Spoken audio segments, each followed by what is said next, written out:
May I request the esteemed dignitaries on the dais to light the Kuttu Vilakku and to formally inaugurate the function.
As a humble gesture of our welcome, it's time to felicitate our esteemed dignitaries. May I request our Honorable Vice Chancellor, Professor R. Velraj, to felicitate our Honorable Chairman, Professor T.G.Sitharam, AICTE, with a humble rosebud.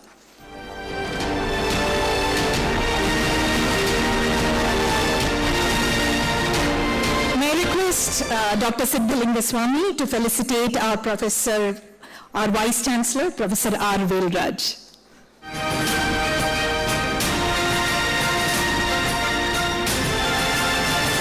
May I request Dr. Ramesh Unnikrishnan to felicitate Sri Rufus George.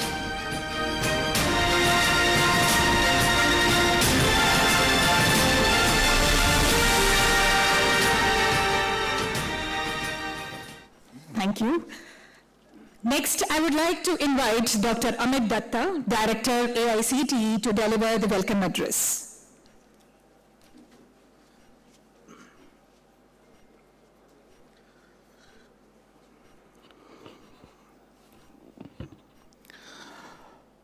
Very warm good morning to one and all. Honorable Chairman, AICTE, Professor T.G.Sitharam sir, Honorable Vice Chancellor, Anna University, Professor Velraj sir, Honorable George sir, respected Swami sir, respected Buddha Chandrasekhar sir, respected Ramesh sir, dignitaries on the dais, off the dais.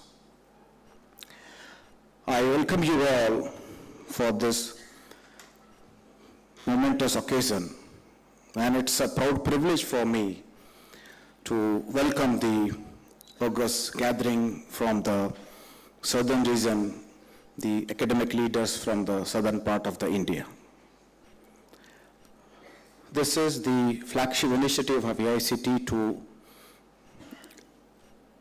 give the approvals for the institutions.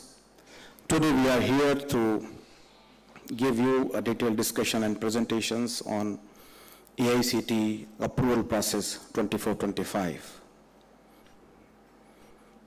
As you all are aware, due to the paradigm shift, our ensuing higher education is now cross-institutional, multi-directional, interdisciplinary.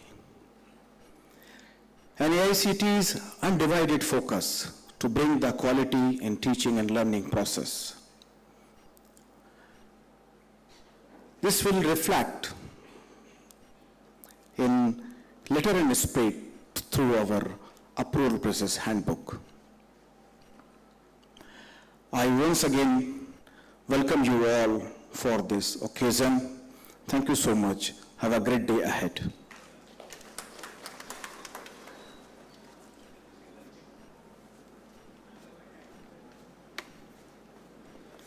Thank you, sir. May I request our Honorable Vice Chancellor of Anna University, Professor R. Raj, to address the August gathering.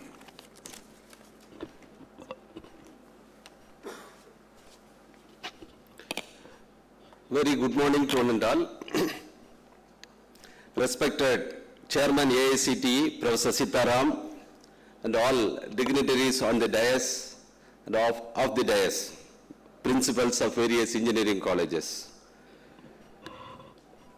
This initiative by AICTE, discussing all the stakeholders before implementing, definitely it's a good initiative, I can say, because stakeholders' participation is very important, and in a short period it's well arranged by AICTE, and I thank AICTE Chairman to consider Anna University to conduct this meeting.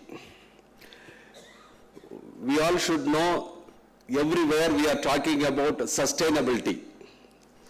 As per SDG goal, the SDG 4 is not education, it's a quality education. In education also, the sustainability will come through quality. So if you want quality, sustainability will come from quality. To attain quality, you need standards. Standards will come through some kind of accreditation measures.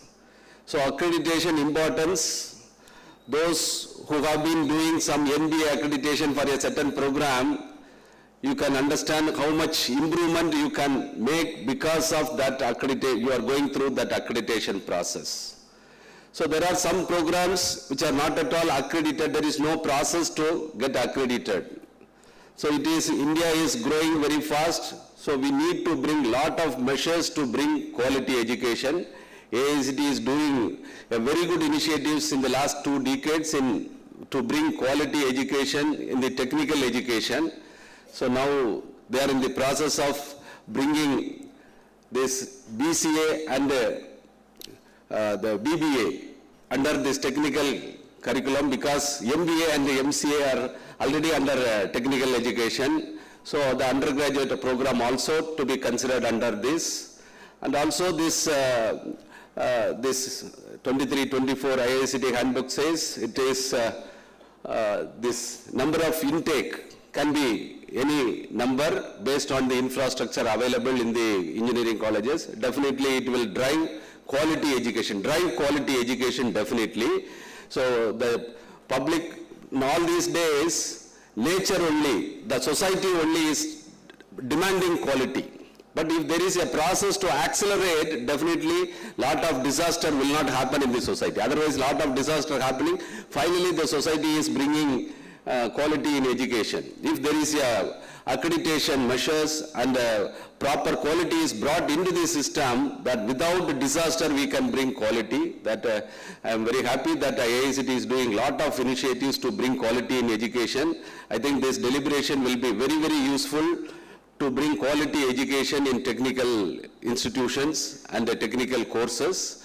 So I thank on behalf of Anna University and all the engineering colleges, and also from the principals from science colleges, thank AICTE for this wonderful initiative. Thank you, sir.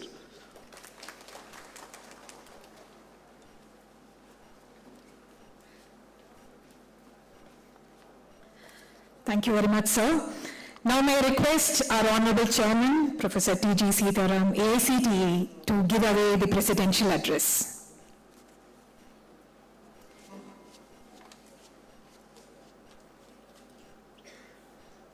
Vanakkam.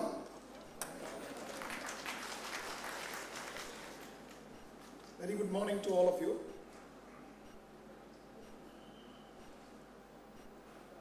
Respected Vice Chancellor of Anna University, Professor Raj, and all my colleagues and dignitaries on the dais and off the dais, and all the Vice Chancellors and the college principals who are assembled here at Anna University. First of all, let me thank Anna University for hosting this approval process related workshop. In a very very short notice, we have asked Professor Velraj and he immediately agreed. And also see that, the hall is full, which is fantastic. We can discuss issues related to the approval process of 24 to 25. And we will also take questions. And first of all, let me wish you all very happy and prosperous New Year 2024. Okay? Happy New Year greetings to all of you. It's my pleasure to be here today in front of you to discuss new paradigm in higher education in India. Friends, all of you know there are a lot of problems also, but let me give you first the positive inputs, and then I will leave my team to explain what changes we brought and what those changes will do in bringing higher education, particularly quality in higher education, in specifically technical and engineering, but it will also impact the others because everybody else will be watching. Okay, with the opening up of the BBA, BMS and BCA courses, that means we are reaching out to close to about 25 to 30,000 colleges out of 45,000 colleges. Okay, so that has a greater repercussions because they will be watching. Oh, what is this quality initiatives? Because they will be hearing, many of them will be hearing for the first time. So we would like to also give you some idea about what are those initiatives which has helped our engineering institutions in the last 10 to 15 years. Okay? And also what are the new initiatives which we have taken in the last 2-3 years is going to also bring a change in the way education is being delivered, particularly technical management education and overall impact on the other, because all of them will be watching, so they will also would like to jump into the growth of higher education sector. Today we have close to about 4.2 crores students in the country. Friends, National Education Policy 2020 has brought in, basically a student-centric policy. I call that as a student-centric policy, which brings in a lot of flexibility to the students to pursue their career and education first in their career, because all is about employability. Please remember, every education is geared towards employment and skilling. That means, so skilling and employability keeps changing, as we progress and to be a developed nation. Today morning, if you might have seen the newspapers, India is going to be the third largest economy in the world. When? Not after 5 years. In 27, 28. That means in 2.5 years, we are going to be the third largest economy with $5 trillion, exceeding our budget cap. So, we have completed 3.5 years of implementation of National Education Policy 2020, and Bharata Mandapam, we witnessed last July a big event where a large number of vice chancellors across the country were present. What did it bring? It brought a lot of best case studies, fantastic case studies where each of the vice chancellors are bringing up their own ideas. So, friends, this is a collective wisdom. We are all working together, not just a top-down approach. In a democratic India, I think this is the first thing what we all need. In education also, everybody should start thinking, starting from the bottom-up approach. And today we are in the era of disruptive innovation. Generative AI and technology disruptions are so much, it is not left to any of us. Okay? It is not a future technology anymore. They are all already there with us in a daily life, both the generative AI as well as disruptive technologies in communication and mobile technologies. India is set to become the world's third largest economy soon. And what is most important is these technologies, particularly the artificial intelligence, is like a collective human mind force, I say. Okay, even if you look at those who are in computer science and AI will appreciate what is AI doing is collating information across the platform, what is available, and throwing out the best. That's what we are trying to do through these initiatives at AICTE and UGC as well.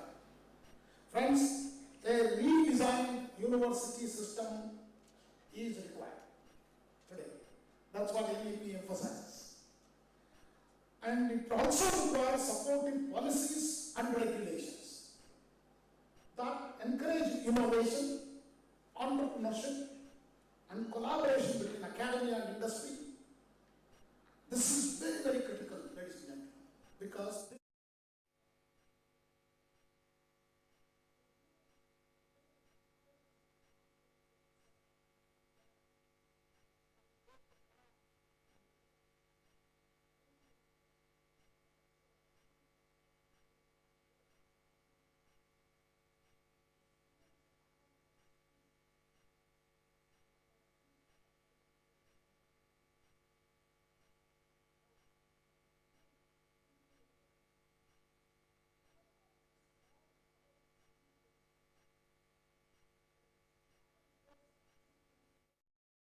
not just engineering colleges. But anyway, our role, we have restricted ourselves to our role, where engineering and management. Friends, while redesigning this university, one has to ensure the quality standards and quality education which is accessible to all segments of society, regardless of socio-economic background, gender, geographical location. That's the diversity of India has to be also kept in mind. Overall, a revamped education system would have, we have 23 IITs, graduating 15,700 students, undergraduate engineering programs. And at the same time, the scale at which AICTE affiliated institution is mind-boggling. We are graduating more than 1.2 million engineers every year who are coming out of our programs. Please don't underestimate their capability. The talent is everywhere, ladies and gentlemen. Okay, these 1.2 million engineers only contributing to the growth of Indian economy. You can see the success of Chennai, success of AICTE. I can go on,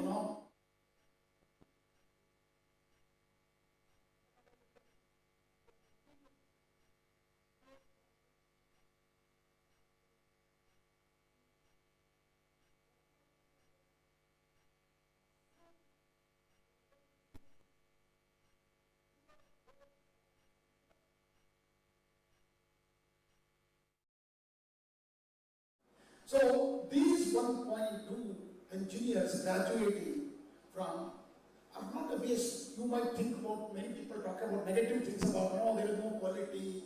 Please honestly question yourself, all of your teachers. When you graduated, was this standard were there? First question. Second question, are we confident that time or are we to ask questions like the young generation which is asking questions to you today in your classrooms? Please ask a question. You will have to find answers yourself. Today, our kids are much smarter, much better equipped, but there is a scope for improvement. I mean, we would like to see them as world leaders. We have already seen them as world leaders. You see, you name a company today where in the top administrative thing, there has to be an Indian. Okay? There has to be an Indian. Indian diaspora is everywhere in every successful venture in the world, not India. Okay? So that's the kind of a thing we are looking at, ladies and gentlemen. And I think, it's a fantastic growth of, significant growth of technical education has soared into unprecedented heights in the last few years. India envisions a holistic technical education system that produces globally competitive, skilled technical professionals with with the rise of artificial intelligence, quantum computing, and sustainable engineering solutions, so there was talked about SDG goals, a paradigm shift is very necessary to impart skill-based knowledge and prepare the future generation. I would like to take here a little stop and say, there are two goals we would like to pursue. One is research-intensive innovation creation group. Another one is the skill, highly technically skilled manpower. There are two different goals, ladies and gentlemen. Okay? But our IITs, which started as an elite engineering college like any of your colleges in 1960s, today they have become the institutes of Indian technologies, known for their brand world over. How did this happen in 20 years? Because I can give you a story. In 2003, there was a survey done by Current Science, a paper was published. All papers, publications from all 8 IITs that time, today 23, put together was much, much less than one Indian Institute of Science, where my alma mater. Okay? But that's where I teach for the last 35 years. But today, IIT Madras has surpassed Indian Institute of Science alone, not collectively all IITs. IIT Kanpur is one of the leading universities in NIRF ranking. This is the #1 institution. IIT Bombay is in the top 50 in the QS World Ranking. I keep on naming that. It's not just those institutions of Indian Institute of Technologies. But what is most important is India was able to create this technically qualified people who can bring a change. What changes we brought in the last few years? Let us look at that. For example, if you look at number of papers, research papers, okay, we are in the top 5 of the world today. Where were we just 5-6 years back? Nowhere. In terms of patents, even I remember my own time in 2010, there was no concept of filing a patent in even Indian Institute of Science. Forget about other places. And if I go with an idea to file a patent, there used to be a committee sitting on my idea as if they understood everything. See, whoever it is, I'll tell you how the committee can decide my innovation, which they want to evaluate. I think this kind of stoppage blocks have to be removed, ladies and gentlemen. And today we are top 5 country in the world in the number of patents. Let's look at the startups, ladies and gentlemen. India is the 3rd largest startup ecosystem in the world today. How many? We had about 200 maybe in 2014 or 2013, and today we have 1.2 lakh startups in the country. I'm not also have to teach our students the fear of failure have to be removed from them. And failure is the stepping stone for success for them. We have to make them happen. That we have to encourage them to fail. Then only success will come. If Chandrayaan 2 did not fail, Chandrayaan 3 would not have brought so much of joy to us.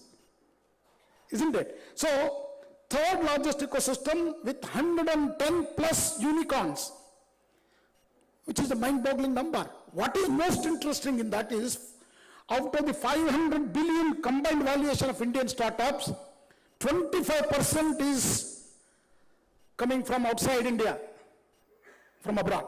25% of that $500 billion. 21% Indian startups are primarily focusing on global markets. Today, with India being the 5th largest economy in the world, industries are demanding managerial talent. So you know now why we are looking at, there are so many, avenues why we have to bring in the undergraduate management and the computer application courses into our fold, not to really monitor you or question you, to bring in quality initiative to you. Teachers training, which we will explain to you. Actually, there are 10 advantages for you to become the member of AICTE.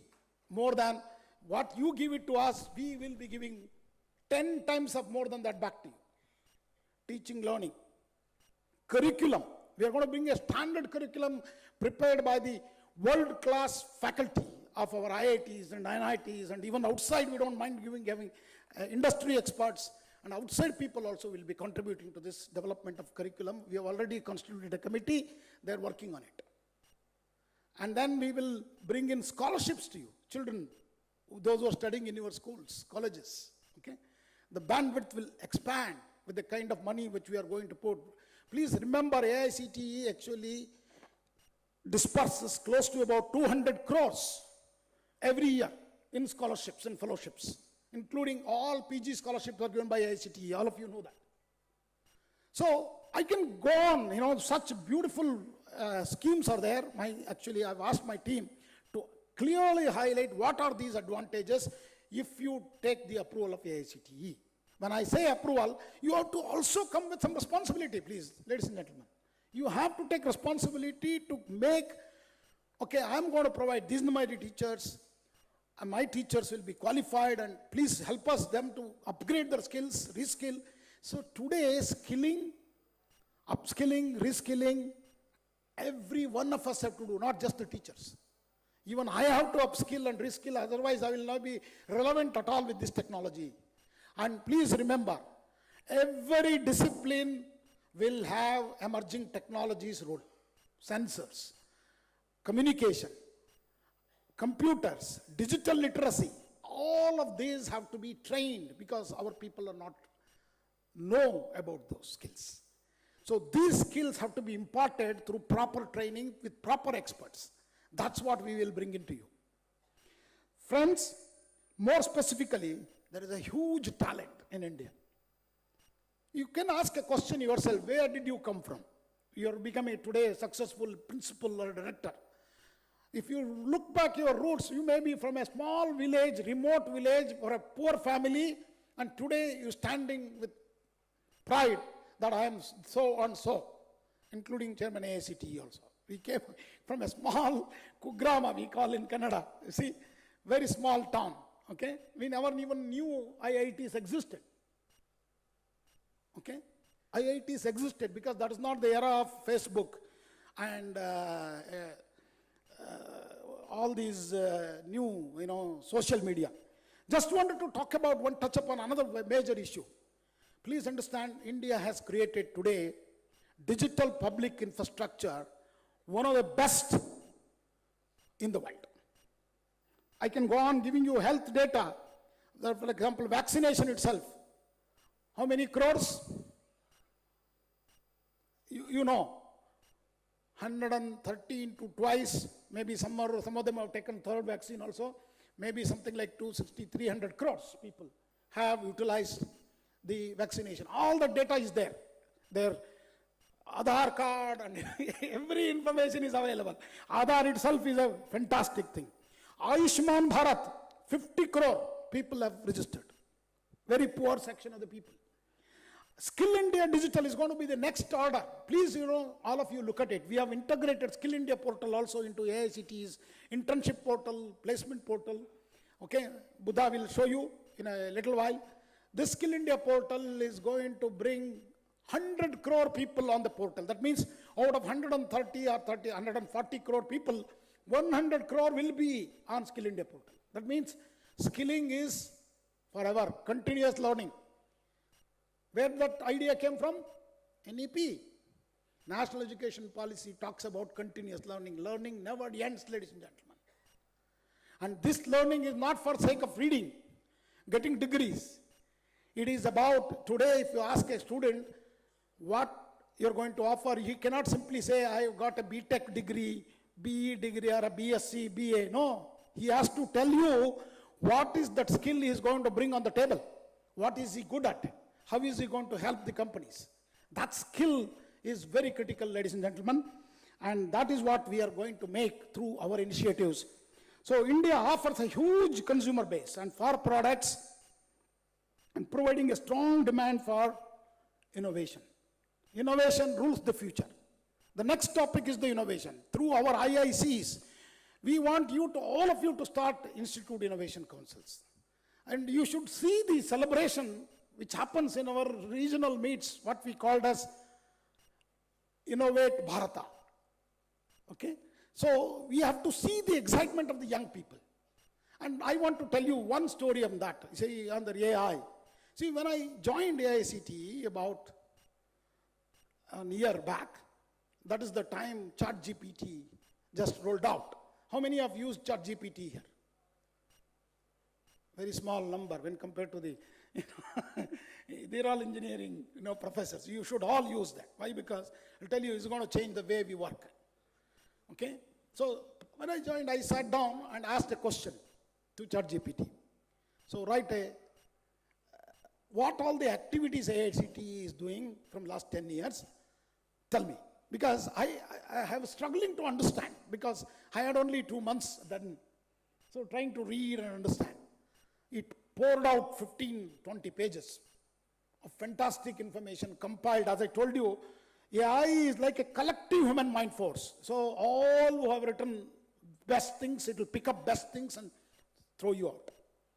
Then I was not very happy because I didn't have time to read that 25 pages. So I said, let me give them a very challenging task to the ChatGPT. I said, write a poem about AICTE in 4 stanzas, okay, beautifully covering all activities of AICTE. Believe me, in 10 seconds, a beautiful poem was written, better than what I had understood about AICTE's activities that time. You can try that also yourself. Please go back, ChatGPT, ask what AICTE does. Okay, it will give you. But I was not very happy. I immediately said I want it in Hindi. The poem translated in another 3 seconds and into Hindi. Powerful, very powerful. Why I am telling this story to you?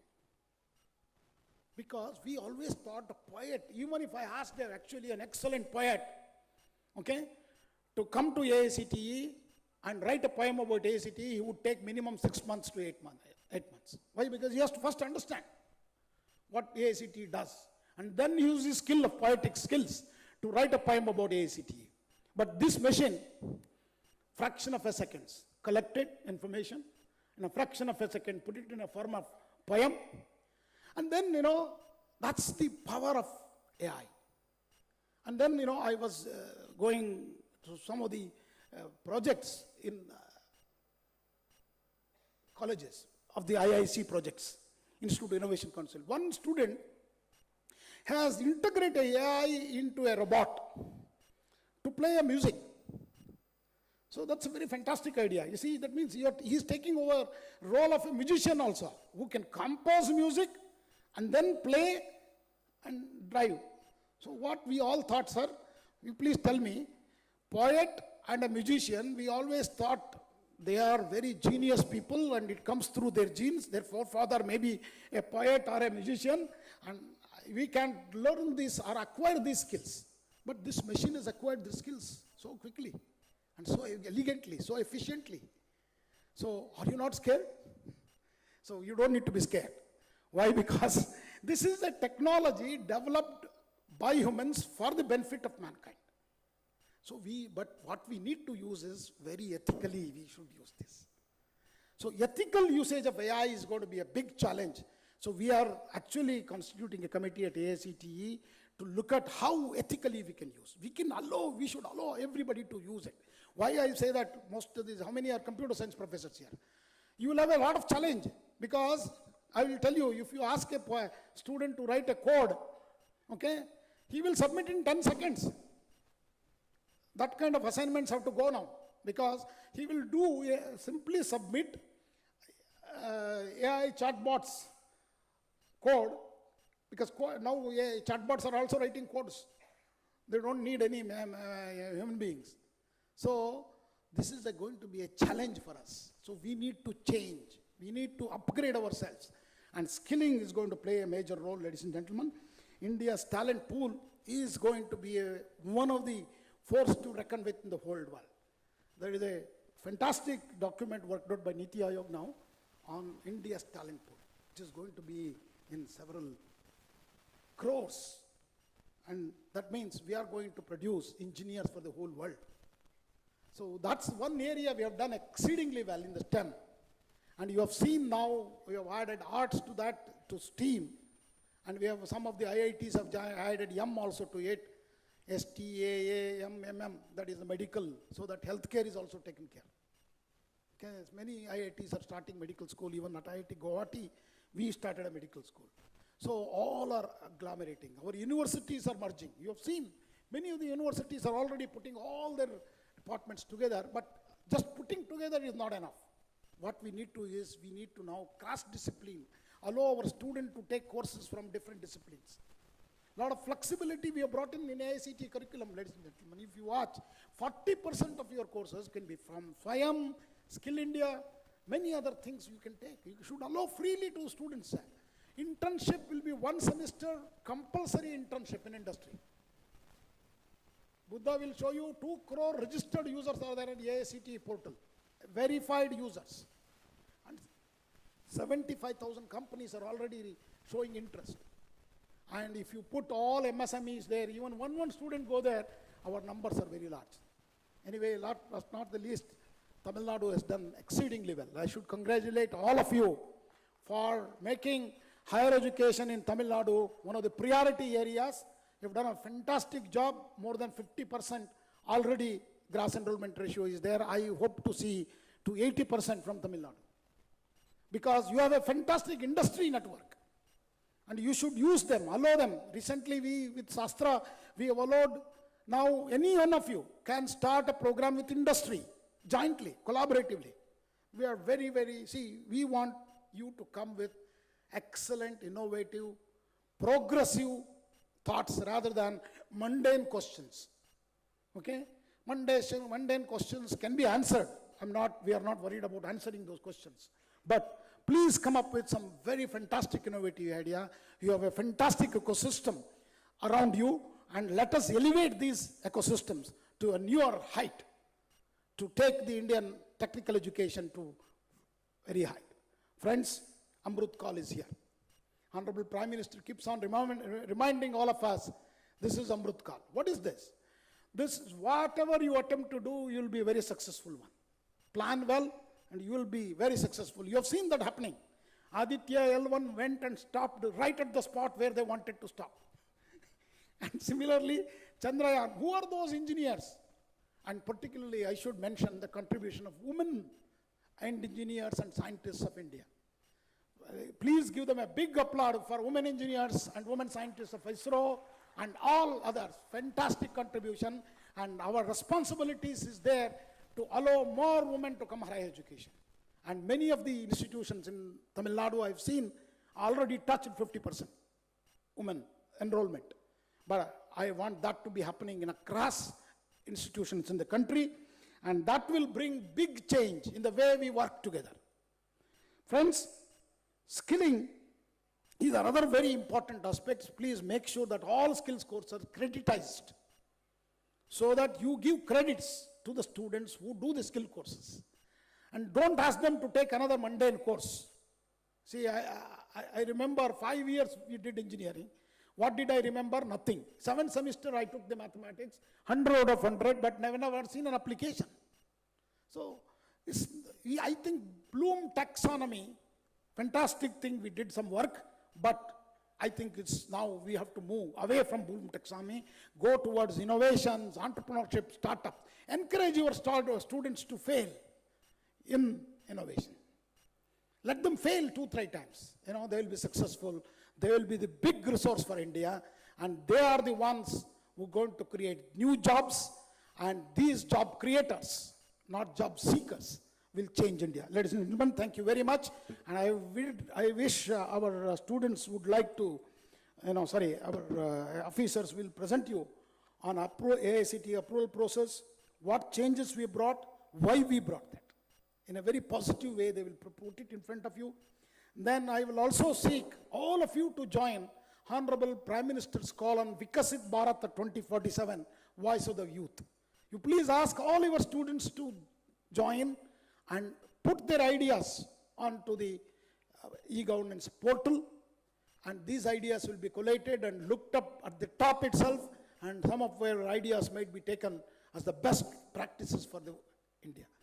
Please remember, our IIC's Yukti 2.0 portal at AICTE has today 1 lakh ideas, ladies and gentlemen. And we are going to start innovation center at 12 cities, including Chennai.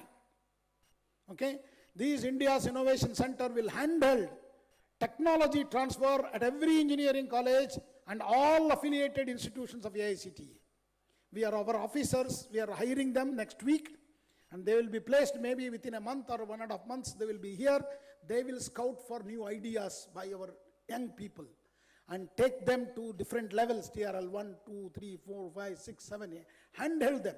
And we are also creating AICTE Angel Network. 100 people have already come forward. We're going to put a huge angel fund to support new startups at AICTE. And I only urge and request you, all of you should become member of Institute Innovation Council of AICTE. The next is Academic Bank of Credits. All of you should encourage, every student should be on the ABC, and there will be a fantastic number, the new number for every student ID. One student, one ID, is called Automated Permanent Academic Account Registry, APAR. Will be linked to ABC, and along with our National Credit Framework, we are now, it's already there in front of you. Please download and read. We have a now 8-scale credit framework, 1 to 8.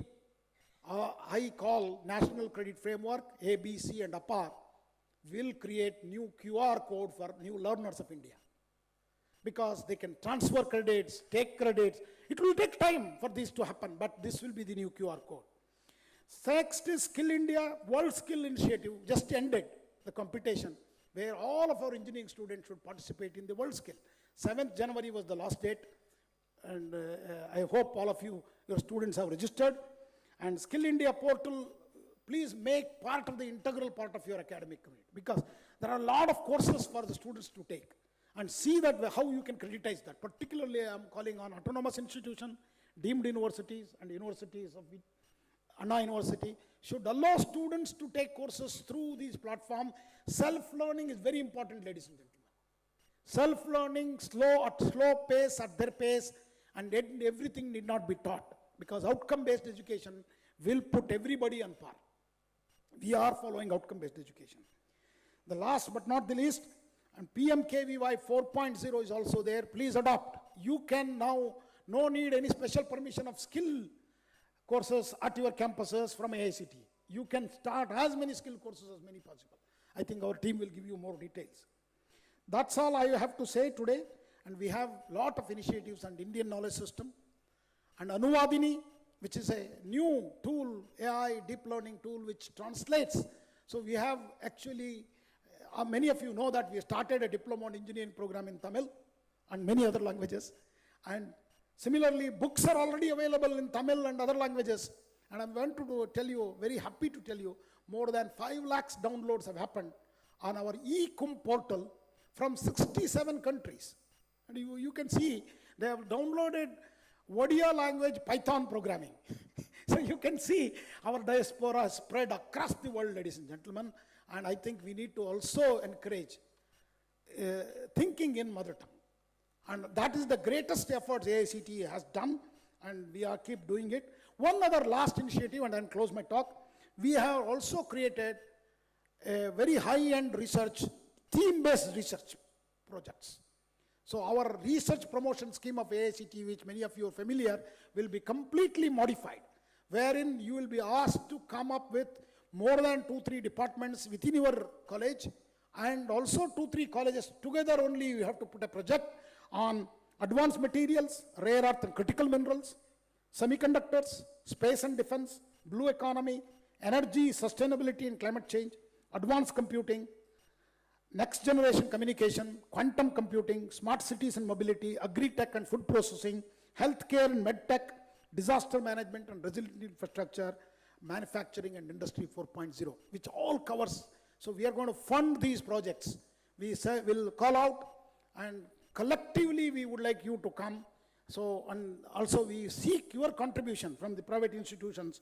So, and last, I urge, so today with the kind of technology and Facebook numbers, 3 crores, and then Meta, Facebook, and then X is also being about to 2.5 crore registered users, even in India only. these are actually taking away a lot of our young people time. They're spending a lot of time on the screen. I think we need to make an effort them to use their time efficiently. So we might have seen, we have sent out a call for creating wellness center, and ensuring happiness and well-being of our students is a critical aspect. Please, kindly support. You create a wellness center at your campus. Use the technology to help them when distress, so we can reduce each life is very important for us.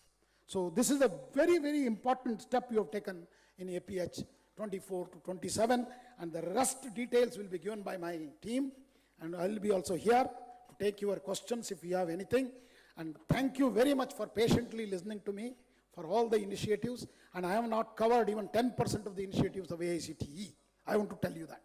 You please look at our website, keep looking, and also keep one person in your college to read AICTE emails also, because I'm getting a complaint almost every 2-3 hours, your email is coming. I know that. So please keep a dedicated faculty to guide you as an institute head. Otherwise, you will miss very important informations and notices. With these few words, thank you very much. Namaskar, Jai Hind, Jai Bharat.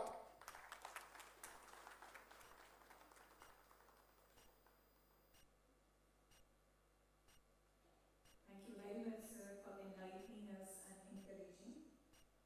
Sri Rufus George, State Engagement Officer, National Skill Development Corporation, will now share insights on Skill India World Skill Initiative, MSDE.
Then we can move immediately back. Yes. For discussion, yes.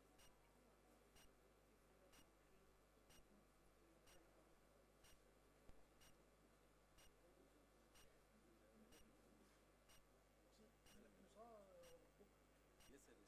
behind you, saw? Yes. No. Behind cover.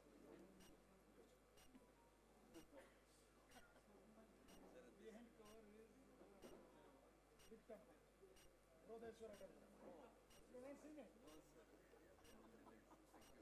Is there? Book is there. The book. It's not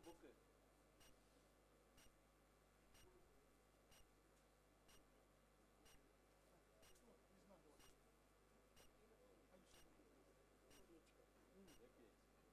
Back cover is there. APH you have?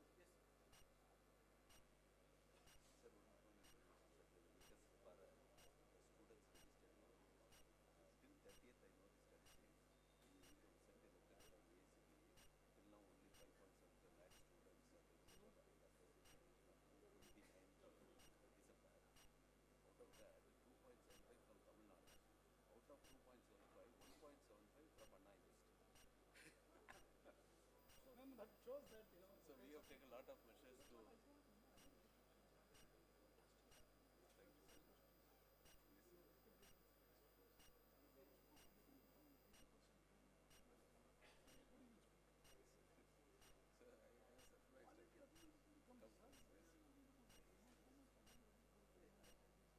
non-performance.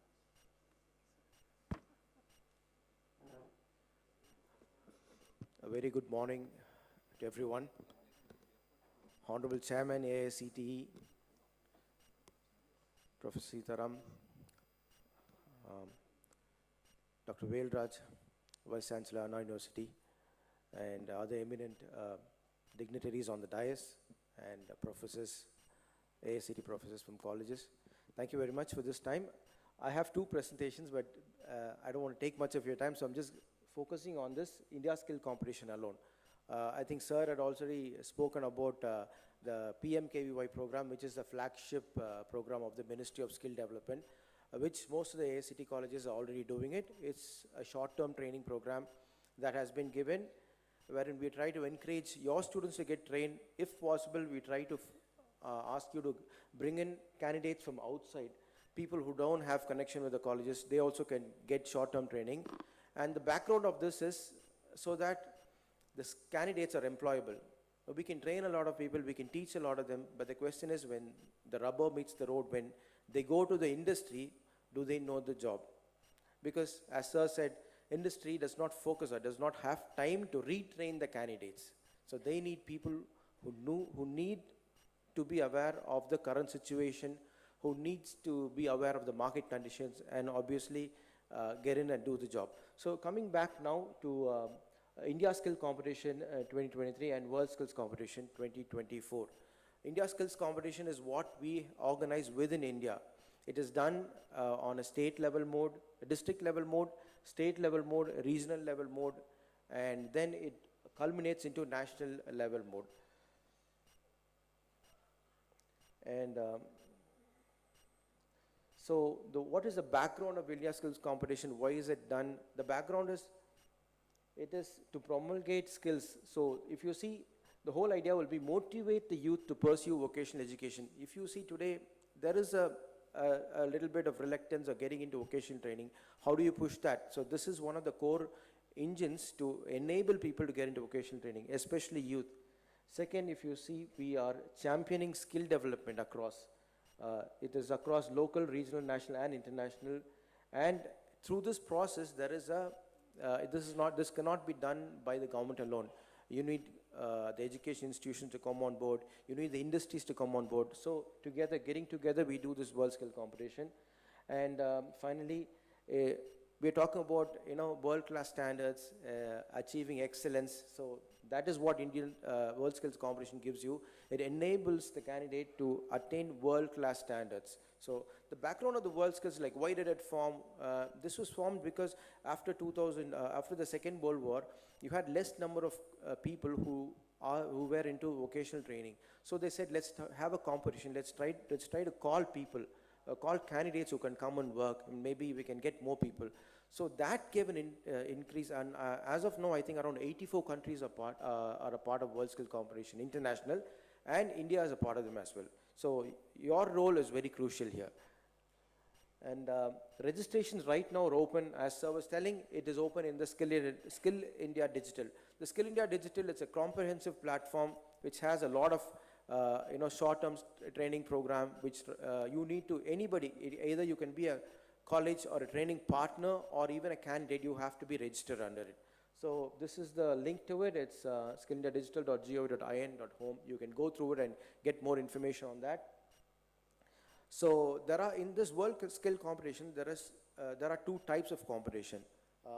One is a single skill competition. That means individually I'm participating, and it has around 50 sectors that comes under it. Individually I'm participating. That is a way of registering. Secondly, there are some particular trades. For example, you take mechatronics, it's a group competition. So you need to have 2 or 3 people coming together, registering, and they compete. So that particular winning award will go to the team, not to an individual. So please make sure, and I want to make one more announcement, that earlier the last date was 7th. Right now, the registration has been extended till the 15th, I think just about Pongal. So if you still have candidates who can register, please nominate your candidates, let them register. And some of you, even I think earlier I had a session, Dr. Velraj was kind enough to help call a lot of affiliated colleges. So almost, we had around 150 colleges participate. So I had told them about World Skills. That was a very lengthy presentation.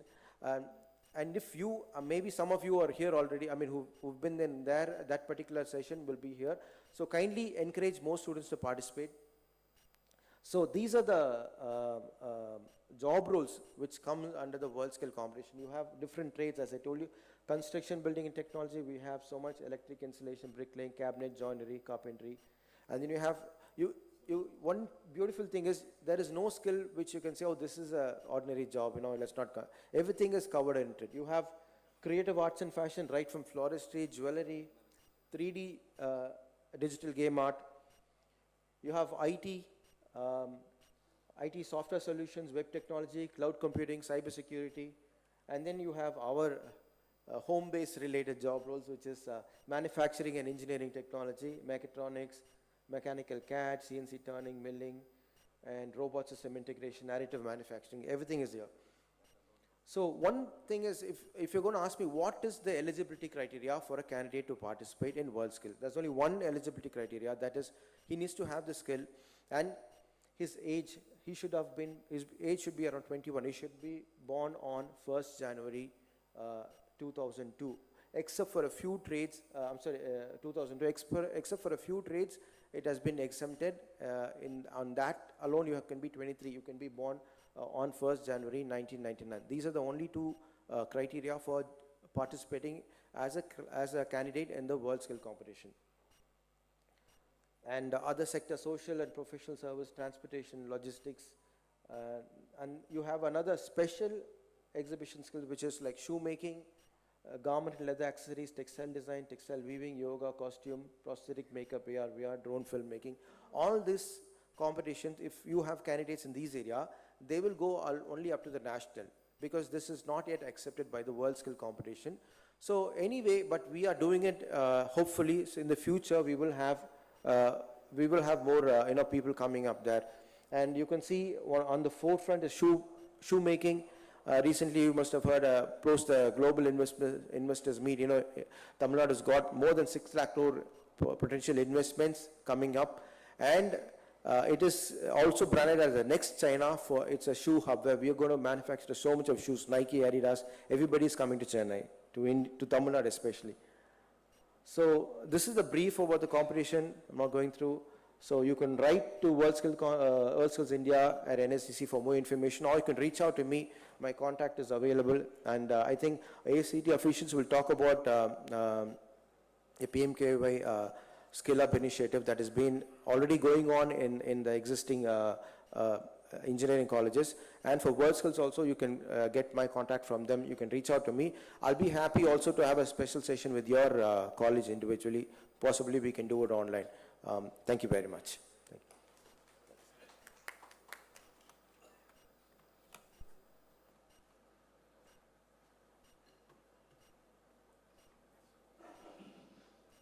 Thank you so much, sir, for throwing light on skill development initiatives.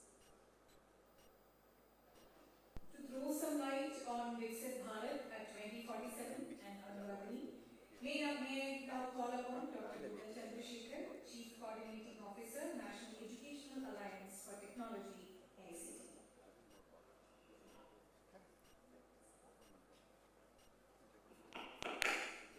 As I need to cover a lot of topics, so straight away I will go to the demonstration.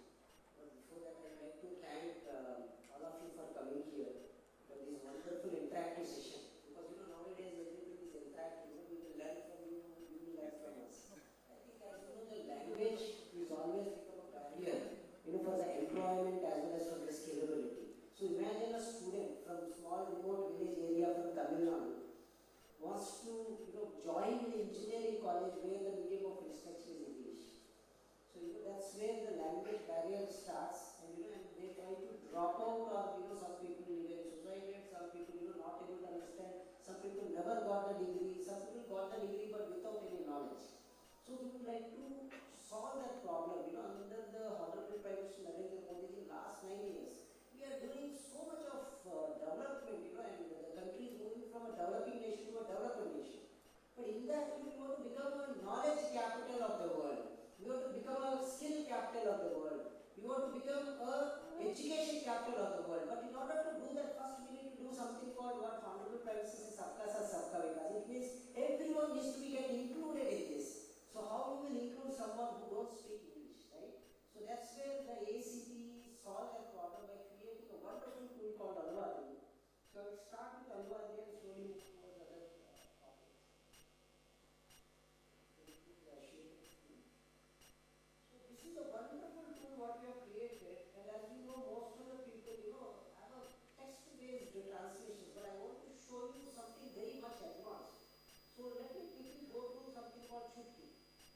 So a lot of people are using in Chennai and in Tamil Nadu, they are writing books in Tamil.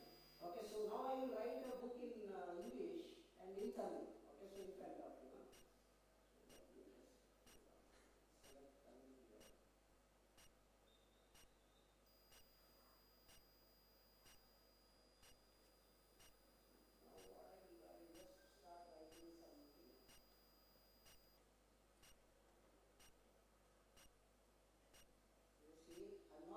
I don't know how to write in Tamil, but everything is ready on the other side. This is an advanced socket programming what we have created instantly. That's the reason Chukki is, right, this one. The Rajinikanth says, my name is idea like that. The minute you do like this, it appears. Not only that, if you see, this is not only a text based. If you create a table on one side, you will see the table on the other side. Not only this, it is much advanced than what you are thinking. Imagine existing translation tools. There are a lot of popular translation tools. When you give something, it doesn't have a context. Example, Indian language are context based. So if you see most of the language, example, if you take Tamil, right, it's a contextual based language. So you will refer something which is already written in paragraph 1 or 2 in a paragraph 8 or 9. So it needs to understand what it is, right? So I will show you the example, but I don't know Tamil, but I will try. See, example I'm writing here as day, right? So you will see something, on that. But now the minute I write as a date, as a date reference, right? Immediately, instantly it understands the context. Because if you see the existing GPTs, including ChatGPT, right? The minute it gives something, it has no connection with the previous word. But this is the world's first contextual base. It understands not only the previous word, it understands the advanced forward word also, and it creates a sentence for you. So that's the beauty of this. So I will just show you something, little forward. So imagine there is an existing text you already written. You want to copy it, but with images, with hyperlinks, etc. So see the power of this tool. So all you need to do is just come back and just remove this so that you can see. So the minute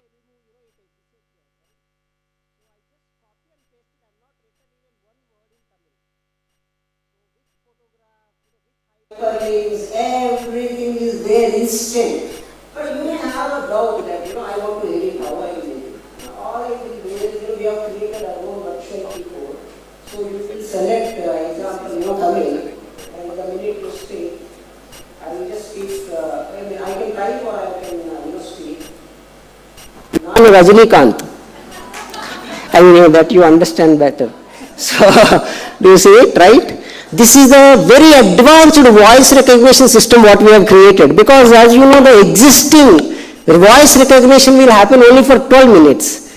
But I'm happy to share that, created this voice enabling system which can record up to 46 minutes continuously. So you can keep on talking, it continuously does the same thing. So similarly, I can even type if I want. The minute I type, right? So this has voice as well as, the typing system in place. So I hope you got the point, right? But, you have written in Tamil, but now you want the same thing in Assami. I've not done anything, I don't know Assami. Okay, so the Assami book is ready in front of me.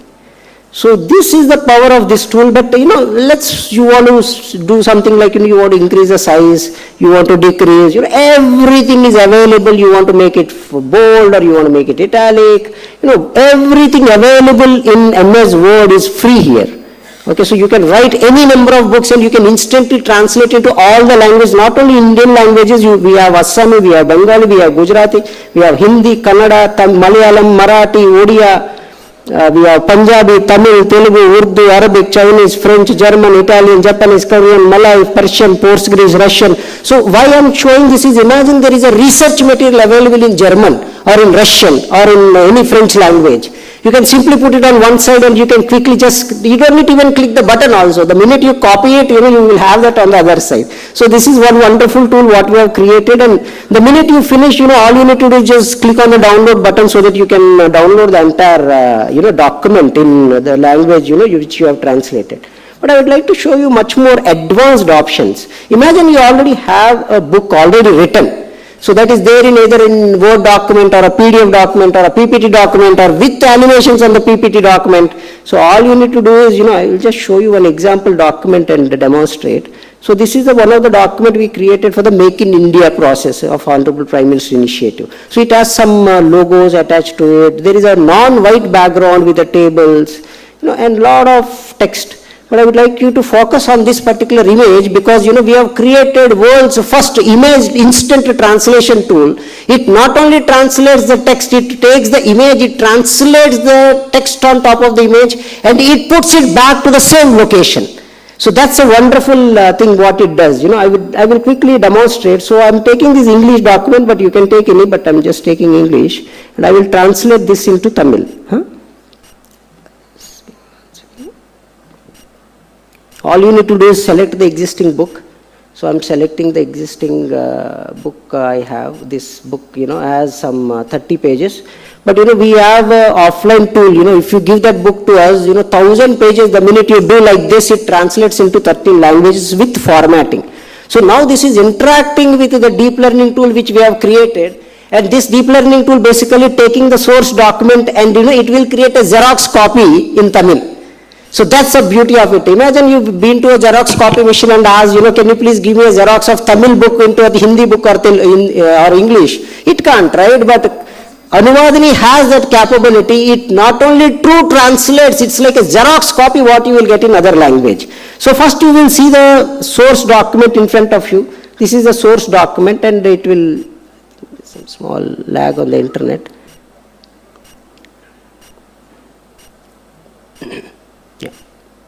So do you see this?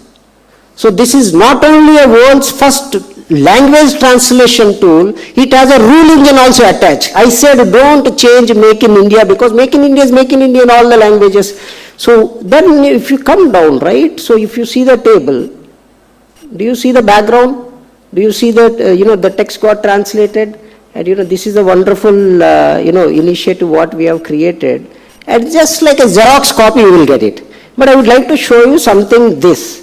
Because, you may have already questioned that, why don't I use Google or any other popular translation tools? This is the one, is the difference. If you give a book or any PDF or Word document to Google Translation or any popular translation tools, it only takes the text and translates. But it doesn't translate the image. Here we have patented the first world's in-painting technology. It not only translates, it just sticks back to the same location.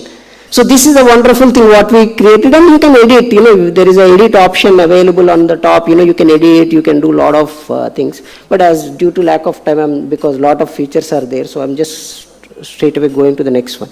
But now imagine something, there is a video with you. Okay, so I'm putting this drone video. Hovering on the edge of a possible revolution. Let's start from here.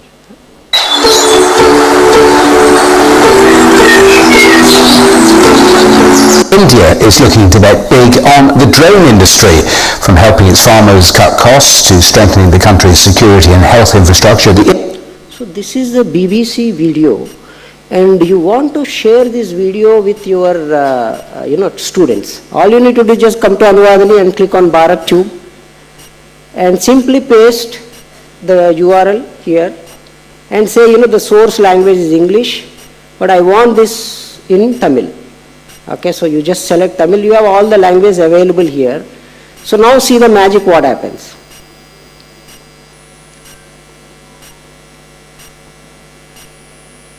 Oh, it's not coming. I think I already have somewhere here. I'm just showing this in Telugu, but any language, it works. So example, this is one of the video we have taken and see. Did you observe one thing? This is a YouTube video, but not only translates the text into Indian languages or foreign languages, it takes the background clapping, music, everything is getting translated instantly on fly. So see, people are clapping on the background. So this is the advance in the technology what we have created, because there are some small tools which only translate the text, but this takes the entire translation, including the background music, clapping, everything. మూడో టర్మ్లో ప్రపంచం మొదటి 3 ఎకనామిక్స్లో ఒక పేరు భారతదేశానికి చెందినది. So I hope you got it, right? So similarly, we have a lot of things called, if you are creating a live video session, you can even give that YouTube live video session, and other person can listen that into any of the Indian or foreign languages. Similarly, if you want to do an audio live, to 2 lakh people you can do a live instant audio live session, and let's say you are speaking in Tamil, they can listen into any language they want. That's another capability what we have created. But I'm just quickly going through one by one. But this is another very important thing, like, recently I've been to Coimbatore to visit one of the college. So I met few people, I asked, are you getting this former, 2000 rupees provided by Honorable Prime Minister ji? They said, no sir, I'm getting 500 rupees. Because, one of the person who is educated person, he filled the form in English. Then we thought, why don't we create forms in our own language? So that's where, we created this wonderful thing. So what happens, imagine I'm an uneducated person, I don't know how to read and how to write also. I will fill the form in Tamil in front of you. বাংলায় চালিয়ে যেতে So I এই will just বোতামটি select click করুন। Tamil. உங்கள் பெயர் என்ன? Rajinikanth. உங்கள் தற்போதைய முகவரி என்ன? New Delhi. உங்கள் திறமையை சேர்க்கவும். Software architect. உங்கள் அனுபவத்தை குறிப்பிடுங்கள். 20 years. So I just finished filling the form without typing in Tamil. But imagine I'm the officer sitting in Delhi, I don't know Tamil. So what I will do? See, he filled the form, he can edit the form, he can submit, resubmit, etc., etc. But I will just quickly show you. So I'm the officer, I don't know how to read this. All I will do is I will just put it in English, Hindi, or in English, or in any language per se, in Kannada. So I will simply listen, or I can read. ನಿಮ್ಮ ಹೆಸರೇನು? Rajinikanth. So what happens is, this has an extraordinary, wonderful technology we created, because see, the education, when we say, right, the education and skilling is not only for the people, students who is coming to the college. We need to make sure everyone is included. So the uneducated person from a small remote village area, there is a farmer, that farmer can simply come and fill the bank form like this in Tamil. That's it. I mean, this is a solution. So I just put it in one foreign language like Chongchun language, Chinese. So we will listen in Chinese, huh? 你叫什么名字？拉吉尼坎特。 So see, this is the fast. If you see, right, it's an extraordinary technology we created with help of our chairman, sir, who is helping a lot, on taking this forward. But not only that, see, imagine you have our documents. Maybe you are receiving a lot of documents from various places, right, in English or various other languages. So imagine a document, I have 25 minutes, madam. So I started at 12. So basically, see, there are a lot of documents here, but there is a document in Hindi, okay, this is about a Kabir Das Kavita. Okay, so I can interact with this document in any local language. So either in Tamil or in Telugu or any language. So it automatically creates a question and answers, and I will just do it in English so that, we all can see. So I can simply go here and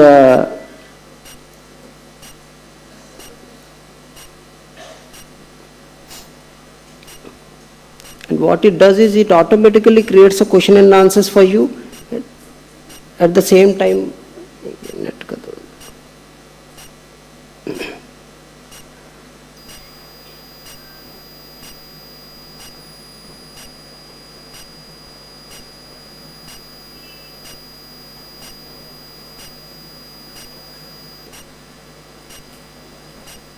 anyways, I will come back to this. So this is again another technology what we have created, and a lot of features, like, you take any audio, because why we created, because when you want to create a content, there are 3 things are important. One is text, second one is image, the third one is the video. So this has all 3 ingredients together to put in place. Anyone can create content in any language and simply translate that content into any other language and simply distribute. So that's the beauty of it. It has bass booster, reverbing, reverse audio, speech messenger, voice remover, volume changer, tempo changer, and it has one very important thing. This is the thought process of our Honorable Chairman ji. how we can, give more information to the core engineering students. So example, if you see here, there is a civil engineering, mechanical engineering, electrical, electronics and telecommunication engineering. So in the civil engineering, imagine I'm a civil engineering student, I want to learn more. So all I will do is I will simply go for now. So you will see details about the civil engineering, and then you will see, each topic of the civil engineering. And let's say I'm interested to learn about the structural engineering. கட்டிடங்கள், பாலங்கள், அணைகள் மற்றும் கோபுரங்கள் போன்ற கட்டமைப்புகளின் வடிவமைப்பு மற்றும் பகுப்பாய்வில் கவனம். So once I have this, I am interested to learn more about structural engineering. I can go in depth on the structural engineering. I have what are the projects across the world, for structural engineering projects or structural engineering projects across the country, etc., etc. So I will just click on this so that, I'm sure you can read it. So all this related to structural engineering, now I am asking this question to the Anuvadini engine, it will reply back. It not only replies back, it will give you the relevant questions also, including the audio you can hear, and it gives you all the relevant questions, because see, the education is a continuous learning process. The more depth they goes, right, it goes on and on and on and on and on, and gives you more information towards to you, so that, the student can get better understanding as well as the knowledge. So this is again another extraordinary tool. So I would like to show two more tools here. One is called Image 23 and the second one is handwritten. So what I mean by handwritten is, let's say you have a handwriting documents. Okay, you can take that document, I'm just putting a Telugu document, but you can take any document and you can simply translate that into other language.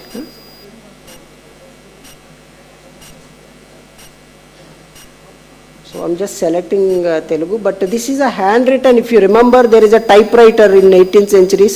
So this is a typewritten document. You can take any document, and the minute you submit, what it does, this is advanced again technology we have created. Why we are showing, if you have any records, old records, you can simply take it and you can use it, and it translates and it gives you the entire thing in one place, and you can simply go here and select a language of translation you want, and it translates everything. So I will quickly show you one more last thing on the Anuvadini and move towards the internship and apprenticeship. So it has something called Image 23. Imagine I have an image, I want to straight away edit that image in any language. So all you need to do is just select that image, upload that image.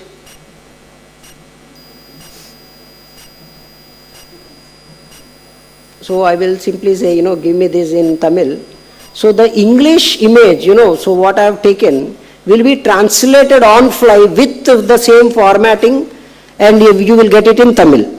And not only that, it will allow you to edit. So that's the beauty of it, so you don't need to worry that, if you want to add anything, you want to change the colors. It has all those ingredients in place. Do you see this?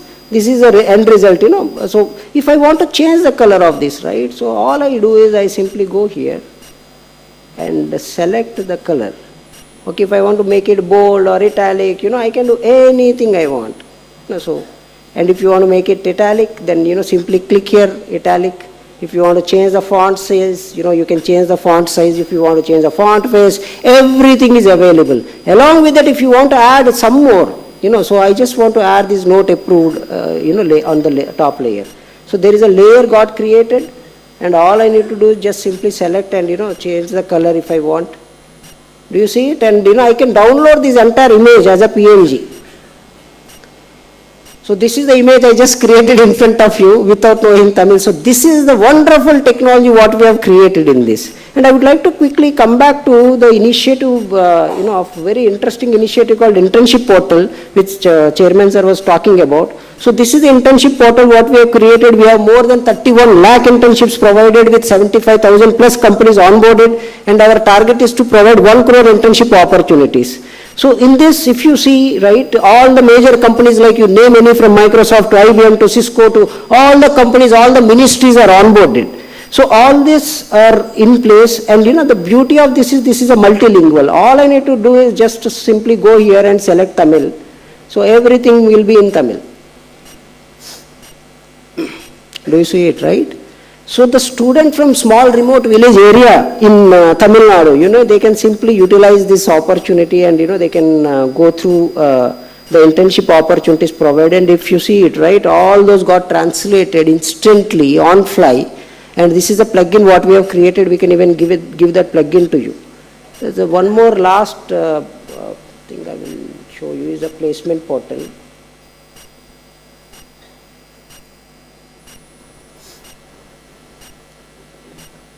So our Honorable Chairman, sir, when he joined, he has a dream that, the students from remote village areas and tribal areas must get an employment opportunities, because the students from the cities, they are getting opportunities, but not the students from the remote village areas as well as tribal areas. So we have created this wonderful portal specially for rural and tribal area students, where the companies are onboarding themselves and they are selecting a student, they are training the student, they are mentoring the student, they are giving an opportunity to work on the projects, and they are placing them into their organizations. So this is again a wonderful initiative what we created. I request all of you, please utilize this and and onboard the students, especially if your college is in a rural as a tribal area. We request all these companies are already onboarded, they are giving opportunities, and students are utilizing all these opportunities in place. I thank everyone for giving this time and opportunity. If you have any questions, I'm here, I will take it up. Thank you very much.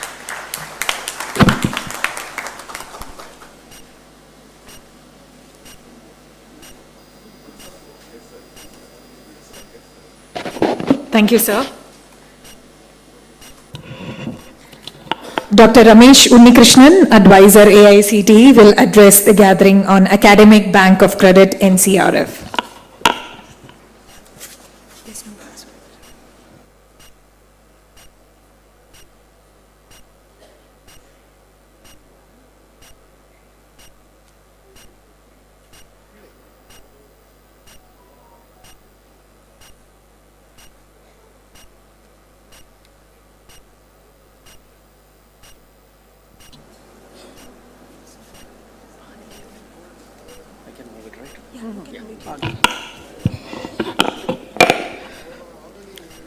To the most respected Chairman of AICTE, Prof. T.G.Sitharam, sir, Honorable Vice Chancellor Velraj, sir, my colleagues from AICTE and all the Vice Chancellors, Directors and faculty members present over here. A very good afternoon to all of you, and wishing you all a very happy and prosperous New Year. I know you all are assembled here to hear what are the changes in the approval process and what new AICTE is offering to you all through the approval process 24 to 27. But these are few items, those were the basis while we prepared the approval process handbook for 24-27, and all the major changes what are affected were also based on these activities. So I won't take more than 5 to 6 minutes just to brief you what is the National Credit Framework and the relevance of Academic Bank of Credits. Then immediately I'll switch over to Dr. Siddhalinga for the presentation on APH. National Education Policy or New Education Policy 2020. Honorable Chairman sir has already briefed it. This is the shortest and the clearest road for our country to reach the tag of Vikasit Bharat. All of you were aware, sir, this was announced in 2020. And the initial 3 years, we all were together engaged in disseminating the knowledge regarding what is NEP, how to implement, and we were all clearing all the doubts to all the stakeholders, to the students, to the parents, to the teachers, to the college managements, and to the public. And this year onwards, so we are on to the implementation of NEP. So NEP, as you all know, sir, it all starts from the present schooling system. It starts from kindergarten to UKG, then 1st to 10th, then 11th to 12th, then people may enter the higher education. So the NEP, sir, just envisages, like when a student reaches the 7th standard, so he or she should be able to realize what is the hidden skill within he or she, and what is my skill set, and in what area if I get trained, then I'll become a master of that skill. This is the beauty of NEP, and also, sir, it lies the duty with we teachers also. Like when a student reaches the 7th standard, so we should be able to identify what are the skills hidden in a student, and we should free him to adopt the route which he wants to. It's not like we all know, sir, because we all are teachers, and as sir already told, 90% of our AICTE approved institutions, even today, they are just teaching learning institute. So for a teacher, we have a pattern. because we are an affiliated institute. So the university sets the curriculum, you just go, just take which subject is allotted to you, just prepare the students to appear for the examination. Examination pattern is already known. The student will write the examination, he'll come out with flying colors, and finally parents also send the student with a dream like he should become an engineer, or he should become a doctor, he should become a lawyer, and finally he should get a placement. That's it. This was the prevailing education system. So now with the NEP, so we are leaving, it's entirely a student-oriented system where a student could choose what all subject I should study, which is my skill area, what are my interests, and how my interests could be enriched. And the teacher's role, just from delivering what is there in the syllabus prescribed at the university, it is getting transferred to the role as a mentor. So, built on the foundation pillars of access, equity, quality, affordability, and accountability, high quality skill integrated education, multidisciplinarity, and holistic education across science, social science, arts, humanities, removing the distinction, establishing academic equivalence and mobility, multiple entry, multiple exit, which I'll be explaining in my next slide. So when we talk about the framework, sir, the policy frameworks could be broadly classified into three. The national curriculum framework, it is meant for the school education. The national skill qualification framework, it is for the vocational education. And the national higher education qualification framework, that is for the higher education, which includes even technical education. Now, sir, regarding the levels, sir told it is from 1 to 10. So this slide just shows what are this 1 to 10. So NCRF credit levels to be assigned across school, higher, vocational education, skilling based on the cumulative number of years of the learning assessment. So, sir, the primary and the school education, when a student reaches the 5th standard, so that is known as the level 1. So I am called as a level 1 student when I reaches the present 5th standard. Then when I reaches the class 8, then I am known as a level 2 student, because sir, now we all know, because somebody may be told as he's a +2 holder, somebody will be framed as I am a graduate, somebody will tell I am a postgraduate, somebody will tell I am a PhD holder, somebody will tell I am an 8th pass. So maybe in the years to come, all these prefixes may go out and we all will be knowing each other that I am a level 1, I am level 6, I am level 5, I am a level 8. So this table shows how these levels are being defined, and the credit level increases by 0.5 when 1 year passes by. That is, and 1 year means it is almost 1200 hours of learning. So the secondary and senior secondary school level, sir, when a student reaches the class 9, he is in level 2.5, and when a present student reaches class 10, then he is level 3. So level 3 is the entry point for we higher education institution, because the diploma education starts with level 3. That is, after 10th, our diploma education starts. Then class 11 is level 3.5, and class 12 is level 4, wherever graduate institutions get the students. So undergraduate level, sir, it is spread, you know, the NEP also envisages, like the undergraduate courses has to be of 4-year duration, and every year with 0.5, 1200 hours of learning. So that is, it starts from 4.5, and somebody graduates after 4 years. So he'll be known as level 6. Then post-graduation, again for 2 years, AICTE post-graduations are of 2 years. That is level 6.5, and somebody completes the post-graduation, he'll be of level 7. And PhD is termed as, that is the highest level of qualification, formal education. Somebody is gaining, that is level 8. So the total notional learning hours, as I told, it is 1200 per year. The credits of 1200 hours of learning per year, that is per year it can be a maximum of 40 to 44 credits. And for NCRF calculation, the total notional hours of learning is 30 hours. That is, total learning of 30 hours is considered as the 1 credit. Additional programs, subjects, projects undertaken shall get additional credits beyond this 40 credits. This is just a glimpse of what is it. Every learning hour and all types of learning shall be creditized. Credits are subject to achieving the defined learning outcomes determined by the assessment. Sir, here the assessment is going to be more important. It's just not like just what a student scribbles in the answer sheet based on a prefix question paper. That decides the credit. Here, sir, even it is envisaged that if somebody wants to quit due to the best reason known to he or she, maybe after first year or after second year, due to some reason known to them, I want to quit and I want to go and work. And if he's working for a period from 1 year to 3 years to the maximum break that what we allow, and if he comes back And if the student says like, sir, what I worked in the industry, that could be equated to what I should have learned if sitting in the class. So the affiliating university or the affiliating board should have the mechanism to equate whether what experience he gained through the industry, it could be equated to what he should have learned in the class. If that is done, then even the work experience should be accumulated as the credit. This is the beauty, that is, we are giving the full freedom to the student. Like the present system, you know, in once I enter, then in a single go, I should complete the entire course, and maximum 3 more years are being given for he or she to complete. Now we are leaving this again the freedom to the student. Where I want to study, how I want to study, what all I want to study, and in which language I would prefer to study. This is the beauty of the NCRF and also the NEP, sir. So this figure is created, this is AICTE's own created figure, sir. It clearly shows you what is NCRF and what all levels you will get if we adopt to the multiple entry, multiple exit. As I told, sir, we are getting the students after 10th because our AICTE domain starts from diploma onwards, which is at 10th. So after 10th, if somebody is pursuing a course for 1 more year, and due to the best reason, if he or she wants to leave, then there are 2 options for options.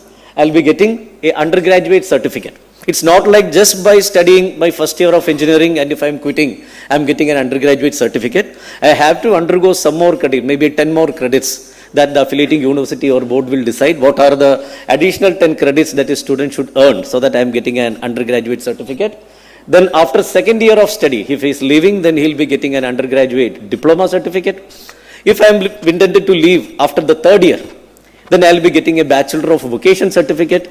And if I'm fortunate to complete the entire 4 years of study in a single go, and if I'm quitting, then I'll be getting a 4-year degree, that is a BTech certificate. Then again, after BTech, somebody may intend to do a postgraduate course. After 1 year, if I am quitting, that is, I am enrolling for a 2-year post-graduation degree. And if I am quitting after 1st year, then I'll be getting either a postgraduate certificate with specialization or a Master of Vocation. And if I'm quitting, I'm completing the entire 2-year post-graduation, then I'll be getting a MTech degree. Then as I told, level 10, 8, that is the PhD degree. So this is AICTE's figure with what are the additions to be done. A simplified figure of you all to make understand what is the NCRF and what are the multiple entry, multiple exit. Just moving on to just one more point I have, that is the academic bank of credits. All of you are aware what is academic bank of credit because NVP envisages like I can study wherever I want because now it has moved from a teacher-centric education system to the student-centric education system. Now a student is free to choose where I want to study, what all courses I want to study, and whatever courses I am learning through formal education, that credits I could invest in a bank. That is the academic bank of credit. So the present statistics, sir, we have 2.97 crore students IDC, ABC ID, that is the academic bank of credit IDs have been created so far. 1,693 are the total number of higher education institutions that are registered on ABC portal. 462 total number of higher education institutions have uploaded the credit data already. That is the data from 21, 22 and 23. That is already uploaded on the ABC portal. 14.88 lakhs of unique student credit awards seeded with the ABC, and 28.39 lakhs are the total number of academic records with credit data mapped with the ABC ID. So we request all the institutions and all the vice chancellors, directors sitting over here to encourage your students mandatorily to go on to the ABC portal and to get themselves registered. So it's if you are a student, it's a very simple process. Log into the DigiLocker, that is the student with DigiLocker account can create an academic bank of credit ID. Second, search for the education, like what I was studying and what is my domain. Then education category shows the academic bank of credit service. Then third, the student can create the ABC ID. And the last, accumulate the credit. The student can check whether the accumulated credits by logging. He can also, once I enter all my credits to be earned, at any point of time, the student can check what is the credits that are available in my kitty now. A simple pictorial representation. The credits, I am enrolling as a student in an institution, so my credits are getting deposited. Then it's just like a piggy bank when the kids have during their school days. So whatever credits I am earning, I can keep it, I can save it in my bank of credit. And when I switch over to the next institute, for maybe for either for my higher studies or my continuation of the study, what I was doing in my previous study, whatever credits I earned here, that will be automatically carried over there. So that's it. And my last, that is regarding Pradhan Mantri Kaushal Vikas Yojana. George sir would have already briefed you, but now this time we are requesting all our AICTE approved institutions to get enrolled in this PMKVY 4. PMKVY 1, 2 and 3, AICTE was spearheading it, and we had got tremendous responses from all our approved institutions.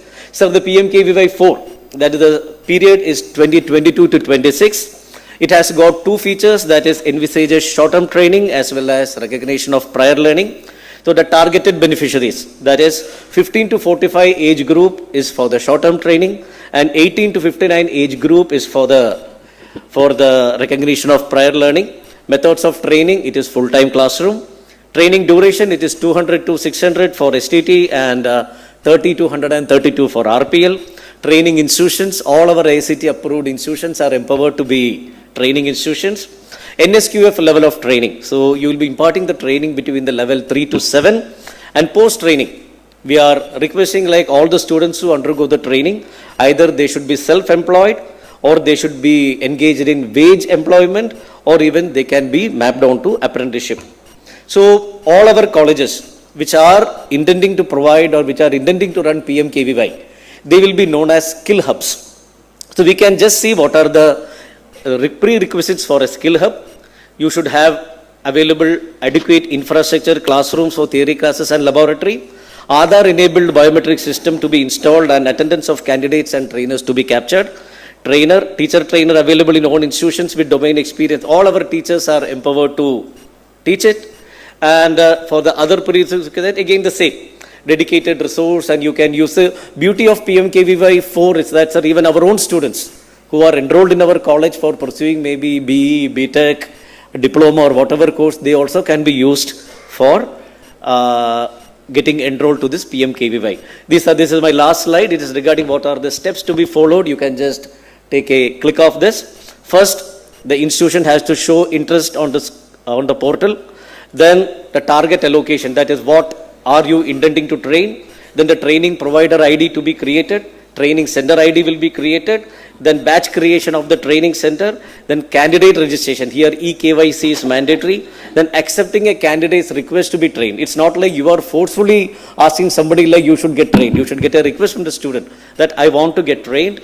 Then final acceptance by the candidate, enrollment of the candidate and final submission, monitoring of attendance, assessment and certification of candidates, updation of the bank details, and initiate tranches on SID and the fund disbursement. Sir, here for the training per student funding is rupees 10,000. So that's all regarding my 3 presentations. Thank you so much and for a patient listening. Thank you so much.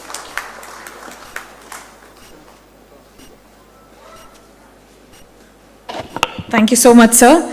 May I request Dr. Siddhalinga, advisor, to share insights on the approval process 24-25.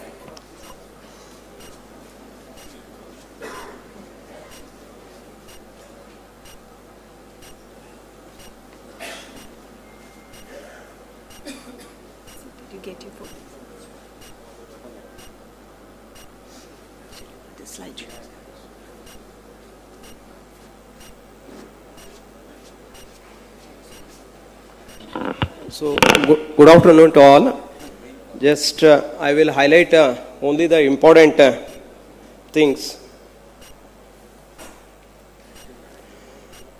As far as this year's approval process is concerned, and already the document is made available in the public domain, and this document is there for the next 3 years. And definitely, if at all, if any changes are there, we are going to commit the addendum for that one. But however, like every year, there won't be any new approval process handbook. Only the changes will come into picture, if at all, if any policy changes will going to happen. So, yeah, just I will highlight this year's important features. And of course, this year already sir has highlighted about how we have brought in this BBA and BCA into that AICTE ambit, and what is the reason behind that one. So, That is the reason why we are here, and these are some of the statistics which you know. But here I want to show this important thing. Here at the UG level and PG level, I think you can see the trend. Especially I want to see the enrollment, that is the bottom part of the this one. Especially in the core areas, last 3 years, you take either computer science or electronics or electrical engineering or mechanical engineering, the seats are that admissions are increasing. So it is a very good sign. So that people are of the opinion that only computer science or IT related things are only getting this one importance. It's not so. Even the students from the core areas also started getting the better job opportunities, and this is what is reflected in that last 3 years, and the trend is continuing. And even at the same is the trend. Of course, PG level admissions are of course in all the branches it is not that good, because the students are getting a lot of job opportunities as soon as they are coming out of this thing, and of course there are other reasons also. Even if you take that diploma level also, as far as that engineering stream is concerned, here I am focusing on this engineering related things. So here also you can see that this one, the trend is encouraging, means that our this one, core branches are started performing well. This is a good sign for the things. So next, new institutions. As far as the approval for the new institutions are concerned, so important change is this one. That last year only we have brought in engineering that whenever any new engineering college need to be started, they need to come with 3 core branches and of course 1 emerging area. This time also that same concept is continued, but however in place of that core branches, there is a provision even for the multidisciplinary or the region specific branch also. So that institutions can think of starting in case if they are coming out with a new this thing. And the one more important change which we are looking in this year is, even though our existing BCA, BBA colleges or BMS the program running colleges are coming to AICTE for the first time, we are not treating them as a altogether new institution. So there are a lot of apprehensions, especially from this sect of institutions, wherein they are thinking that the process adopted by AICTE will be once again similar to what they are adopting for an altogether new institution. That is not the way. So we are going to follow the policy of an existing institution. If an existing institution is coming, AICTE existing institution, how the existing institution are getting approval, the same way this BBA, BCA and BMS running institutions, existing institutions also will be treated, and we are not going to consider them like a altogether new institution, even though they are coming for the first time to AICTE.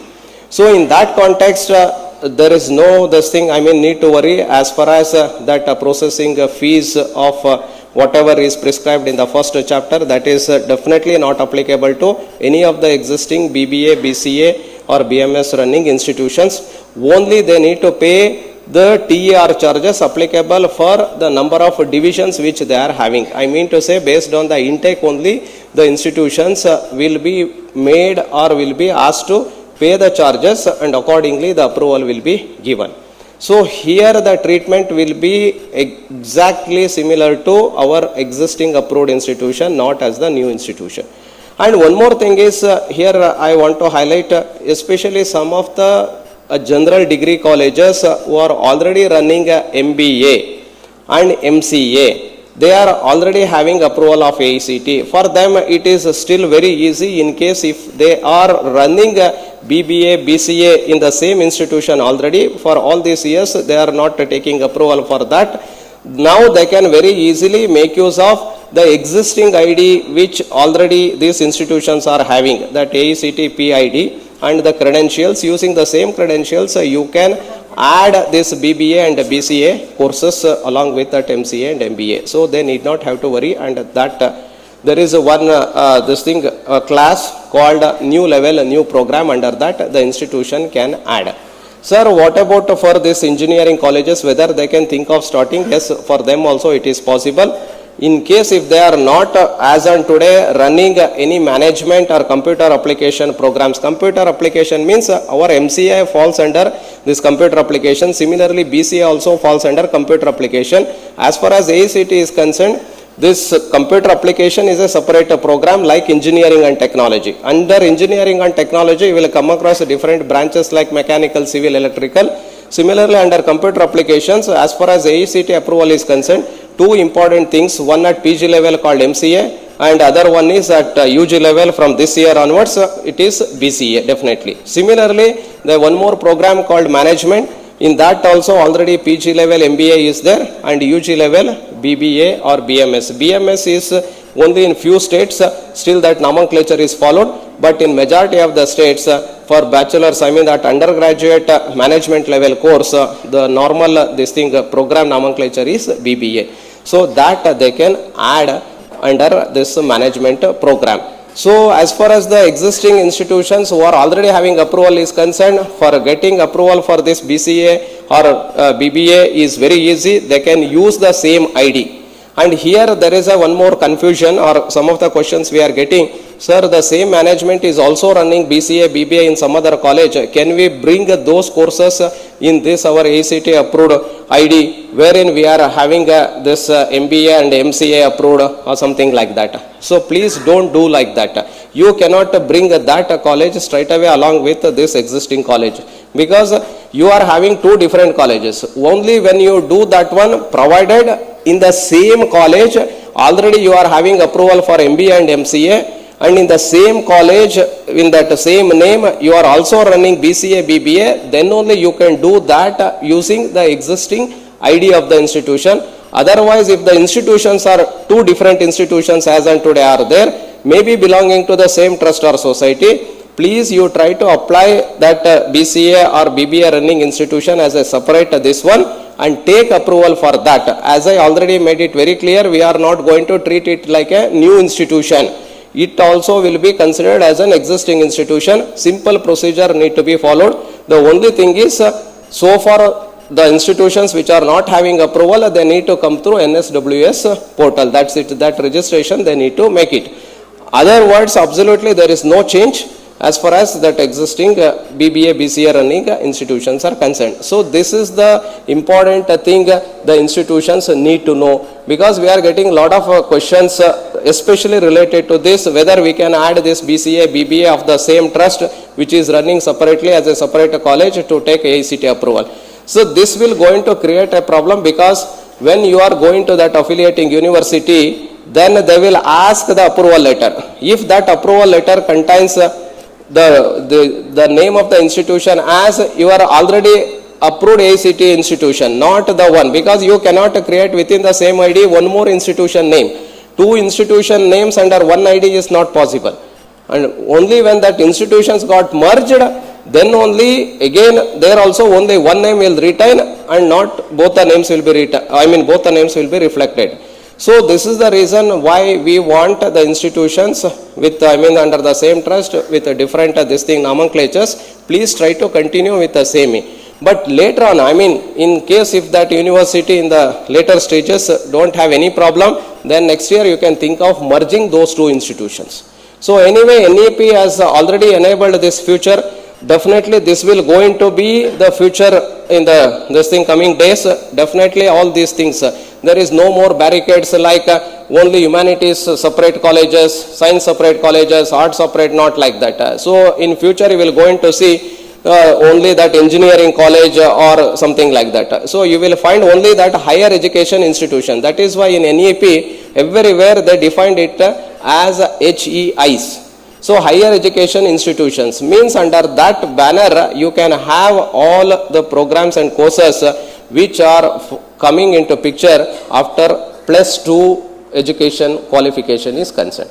So that is why you need not have to worry for the time being, because still all the universities and all the institutions have not completely transformed into that NEP model. So it takes some time, and once that gets happen, so there is no barricade whatsoever, whatever we are seeing now, engineering college separate, this separate, like that. So this is one important thing. And one more point which I wanted to highlight as far as this BCA, BBA colleges are concerned, we are not expecting them any change in the administrative setup or governance structure also. Means whatever the way in which they are presently operating, the same structure will continue. For example, if the humanity background principal is now heading that institution, the same thing will continue. We are not going to expect the separate principal for this BCA, BBA. So the same name, whatever that art science college, if it is there, the same name you can apply with the same name. And only thing is, you are requested to apply only for the programs which are concerned with AICTE, means coming under the ambit of AICTE. Even though that institution is running BA, BSc, BCom, please don't put all that BA, BSc, BCom here. Of course, you cannot get from the drop down, you will get only that BCA, BBA and BMS only at the UG level, and at the PG level you will get MBA, MCA like that. So, you please try to apply and get approval. Without going for any changes, you need not have to worry. The same principal name, you can put the same, your BOG structure, whatever is there, everything is same, affiliating university is same, there is no change. And the method of getting autonomous status for your institution, whatever the existing policies are there, same, and whatever the policies applicable to the faculty members existing in those institutions, that also will continue. So, in toto, we are not going to ask any changes in all those institutions except for asking them to take a formal approval from AICTE by making a simple application. So this is the only change which you are going to see as far as this BCA and BBA running institutions are concerned. Otherwise, absolutely there is no change. But one important thing is the existing AICTE approved institutions like engineering and managed institutions now can think of starting at this undergraduate level courses along with postgraduate level courses. So that is the thing. And lot of advantages which the institutions will going to get, like once they take approval, faculty development programs, then the students, already these things were highlighted. So all that textbooks in different Indian languages are made available, scholarships, then internship, and then this one, placement portal. We got a separate dedicated portal for all these things. All the students will become eligible to get all these benefits. So then for the existing institution, what are the important changes this year? So the changes are, one is that 3 years approval, that is multiple years, and whether all the institutions are going to get approval for this 3 years. No, actually the institutions need to have certain quality parameters fulfilled. So which are those quality parameters? We are all very well aware that NAC accreditation or NBA accreditation, and then QS ranking, NIRF ranking, these are the criteria through which we measure any institution in that bracket of quality institutions. So those institutions, but one important thing which is outside the purview of this accrediting bodies or NIRF ranking, that is even though institutions are doing well, and if the institution is having enrollment more than 80%, that average enrollment more than 80% in all the courses put together. Remember, one course may be having less enrollment if overall, means average enrollment is more than 80% in that last 3 years, last 5 years, then the institutions will become eligible for getting this multiple years, this one. So next important thing is that increase in intake or the additional course. So here the thing is, all these years, especially from 2015-16 onwards, AICTE was with a policy of any new course to be started or increase in intake, especially after a certain limit. We expect the NBA accrediting courses. Only based on the availability of the number of courses accredited, we used to permit them expansion. So, but this year, instead of that parameter of NBA alone, even the well-performing institutions having a better enrollment also, means good enrollment and good infrastructure facilities and faculty filled in position, Means it's not like, sir, after getting approval for increase in intake or new course, we are going to recruit the faculty. So this is not the thing expected. A good institution means they need not have to stick to that basic or the bare minimum faculty student ratio. See here, whatever the student teacher ratio which we have prescribed through our approval process handbook, or the bare minimum things which are required to run or operate any program or the course in an engineering college or in any AICTE approved institution. Whereas a good institution or any institutions considered to be as a good institutions, naturally the student teacher ratio must be better than what is prescribed. So such institutions can now think of even without having accreditation, because in many times especially we have received a lot of this thing request when we have put up our draft document for feedback. Many institutions are telling us, sir, we are expecting that NBA visit and other things, it is taking time, and we are going to miss that opportunity of going for a new course or increase in intake. So these are some of the things which have made AICTE to this thing, I mean, come out of that restricting only with respect to NBA, and even the good institutions, as I mentioned, if they are having all facilities in place with the faculty in position, definitely they can think of this thing. See, remember here, sir, we can have a faculty in some other branch. Can we increase the seats in some other branch using those faculty? See, actually here every branch requires a faculty, and our faculty calculation will be with respect to the particular course or the program. So every course we need to have the faculty in place.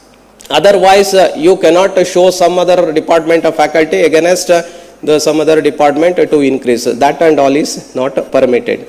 So then this UG courses in computer application, that is permitted, that I already explained. And here one more important thing which we have brought in this year's approval process is the working professionals. So all the institutions who are having some quality parameters fulfilled, here good institutions only, because we kept the one important condition for obtaining approval for this working professional once again is that more than 80% enrollment in the last 3 successive years. So as I mentioned, only the good institution can think of or having this good enrollment over a period of time, and accordingly, so these institutions will be permitted. Here in the engineering and technology, every level we are permitting 3 courses, and whereas in other programs we are permitting only 1 course, means to get this supernumerary seats. So that is the thing. And then one important thing is off campus. So every institution means again well performing institution, so can think of this off campus. So that off campus is only allowed to an affiliating institutions. Remember, please don't get confused with this off campus with the university system of off campus. Deemed to be universities are having off campus. That is totally different from this. Of course, the model is similar to that. It will going to work in the same way. Here also we are going to permit our affiliating institutions. All these years affiliating institutions are not permitted to have the off campus. Only the universities used to have this provision. But now the institutions can also think of, especially the good institutions which are having their name branded already, they can think of use the same name in their off campus also. So this is one important thing, and of course they need to fulfill certain criteria. So only such institutions will be permitted to make use of this facility. It's not allowed for each and every institution. Then hibernation, all these years whenever an institutions need to take a break for some reasons, so like for example upgradation and other things, they used to go with only that this thing break in EOA. Now instead of that, the institution can take a permission for getting a leave for certain period. This leave period is always 1 year less than the maximum duration of the course. So to that extent, the institutions can take a break for their upgradation or improvement in their facility without taking approval.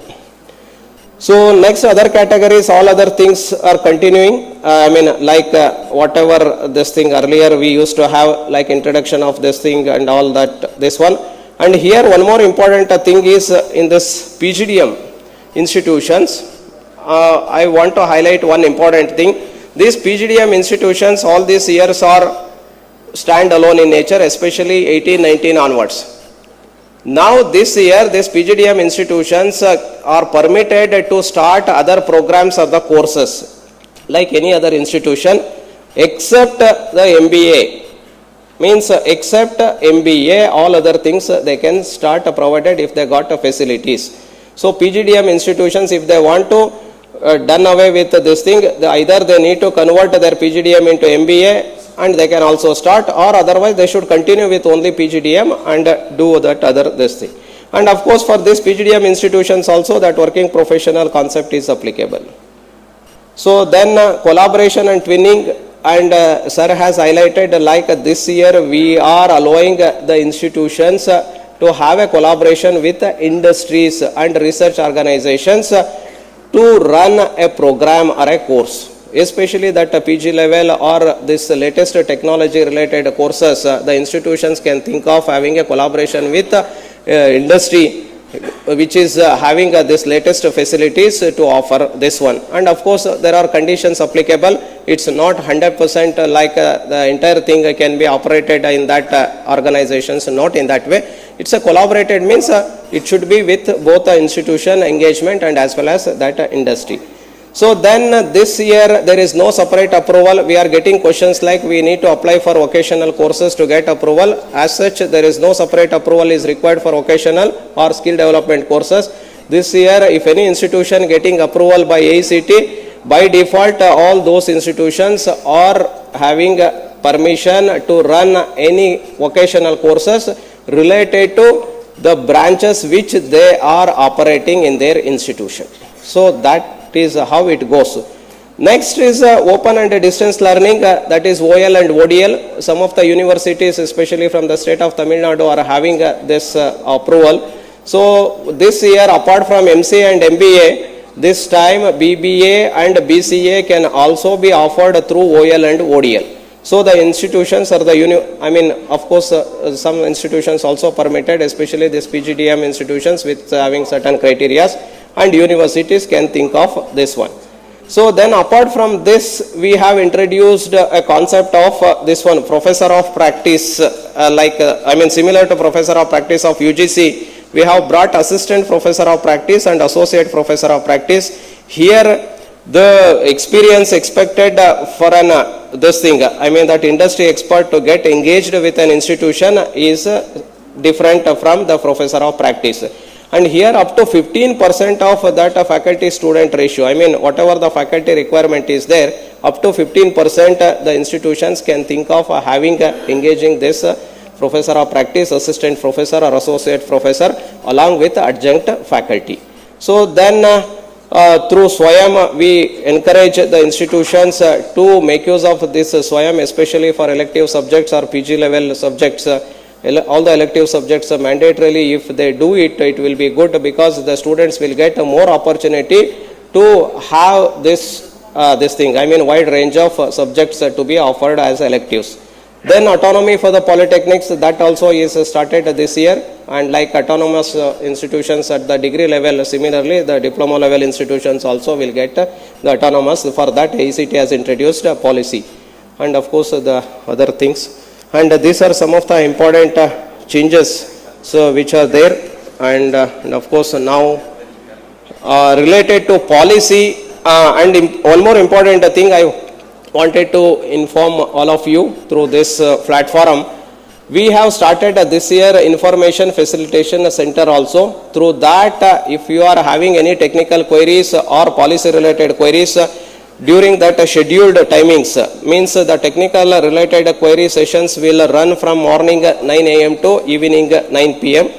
Whereas the policy related queries will happen every day between 12 noon to 1. Means 1 hour there will be a live sessions depending upon the regions, and institutions can log into that. So like a video conferencing kind of a facility, the institution can ask question and institution can get this thing. Whatever their queries are there can get resolved. And sir, whether this will discontinue your CSS provision, that central support system, that central support system will going to be there. And here you are going to get an instant solution for your any issue. Because many times they are writing email and sometimes the problem is different and the way in which it is written is also giving some other meaning or understanding by the technical this thing, I mean the people who are working on that. So in that way it is getting into loop. So now by directly interacting with the technical people, you can explain or even you can share your screen, I mean that a portal which is open, and you can show it to the person so that where exactly what is the problem he will understand better than you people explaining to the technical person. So this is how that new facility has enabled that information facilitation center. If you visit our website, you will see the schedule. You need not have to wait for any email to get the link for joining. It is made available, as I mentioned, 9 to 9. So all these facilities are available and even FAQs are there. And one more important thing is maybe tomorrow you are going to see the guidelines published, means an elaborated the explanation given for off-campus. So then working professionals, then BCA, BBA institutions. Means we are going to give more clarity in the form of guidelines in view of the policy changes which are already brought in the form of APH, approval process handbook. Means you will see that elaborated version of what is that half campus is. Then similarly working professionals. So all that thing will go on. And similarly for BCA and BBA also we are coming out with the guidelines that you can see this thing. And it's also planned especially for BBA and BCA institutions to have this thing, what is that technical support at the regional level also. Just we are planning, we are going to that nearby places in some location and we will ask the institution to come over there, and there itself they can fill and submit their applications. Means complete, so like a hands-on kind of a training. So just they have to come with the information, there only if any issues they can. So this also provisions we are planning for this thing. We are going to announce the schedule. So you need not have to worry for this thing. So now the institutions need to just make use of whatever the opportunities and whatever the facilities are offered to all of you. Yeah. Thanks. Thank you. Yeah. So, Before we go to question, yeah. Yes. thank you. So thank you very much. Now I think the session is for question and answers. All questions will be taken. Very difficult questions, we will take it back and answer to you also again. So don't worry, we will be open. You can ask any question you would like to have, but because of time limit of the Vice Chancellor and also our travel, so we will go up to maximum about 1:45. Then lunch. Is that okay to all of you? And please don't repeat the question which is already asked by somebody. Okay? And if you still not very happy, as I told you, we will answer to all of your questions through online. Our team already working. So let me first put some house rules. Please do not visit AICTE office for anything unless you are very, your problem is not sorted out on the portal. You please take an appointment and come. We have already established a facilitation center, not only just for online, even for physical also we have set up in the office. But please note, all the regional offices are closed. No regional offices, and do not be sold away by the people who say, I'm going to help you, I know all this. So no agents are required.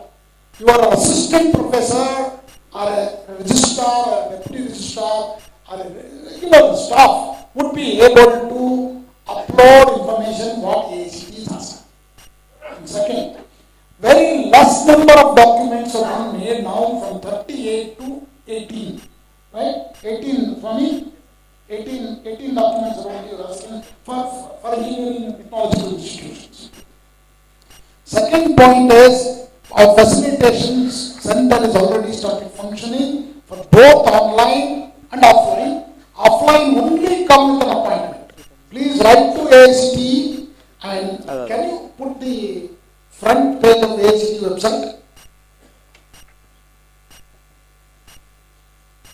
And videos and past podcasts have already been released for your benefit of going through step by step on the all platform, social media platform.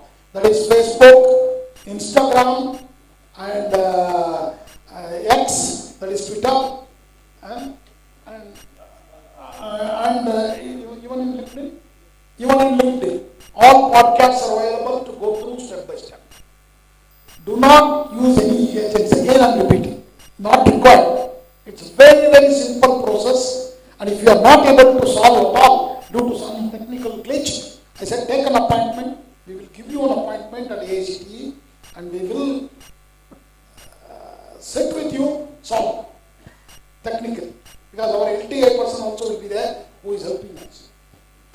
And for BMS, BCA students, we are also thinking, because there are a lot of issues some people have already faced on our portal, we'll make a simple portal. I think that will be ready by tomorrow. If you are unable to process on the existing platform, sir, I have already started. Don't worry, you be there. Okay, you finish that job on the existing portal itself. But tomorrow there will be a simple portal for BCA, BMS, and other colleges who are only taking BA approval for that in a very simple process. Okay. So these are some of the initial house rules I wanted to, and I request you again, do not repeat the question which has already been asked. Okay, because there is a shortage of time. So with this, so we will start up the question and answer section. The mics are there with everybody, and Swami will try to answer, and if he is unable to answer, some of us will pitch in. So good afternoon, sir. This is Dr. Satish Kumar from Hindustan College of Arts and Science. We are having the BBA, BCA from the year 1999, sir. But while adding the BBA and BCA in our portal, it shows like year started as per AICTE is 2024.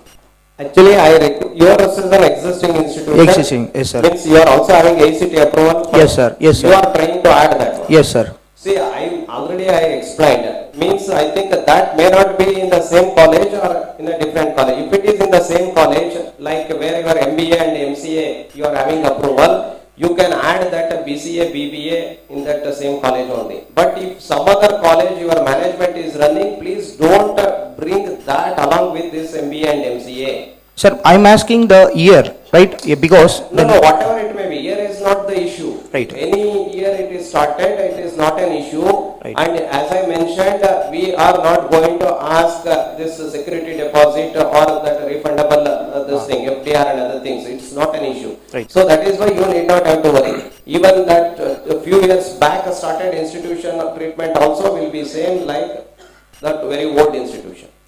Then one more question, sir. We have BBA plus BBA logistics course and BBA computer application courses are available. So we have to consider only as BBA or... So actually you take a generic way that BBA as the approval and whatever that numbers you are having.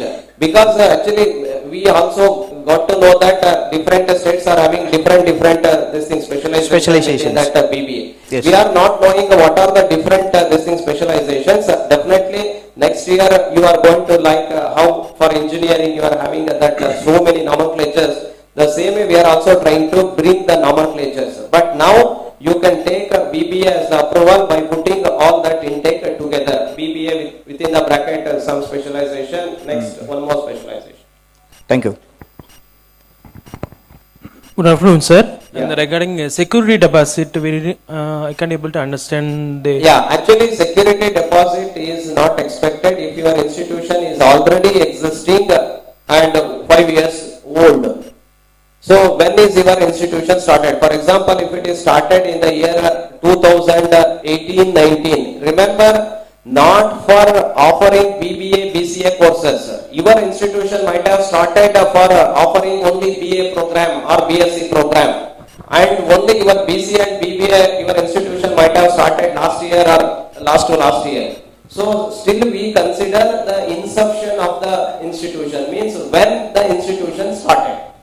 The year of starting of the institution, not year of starting of the BCA or BBA course. The BBA, BCA course might have started last year also the treatment for that institution will be like a old institution, because that institution might have started 10 years or 6 years or 20 years back with BA program or BCom program.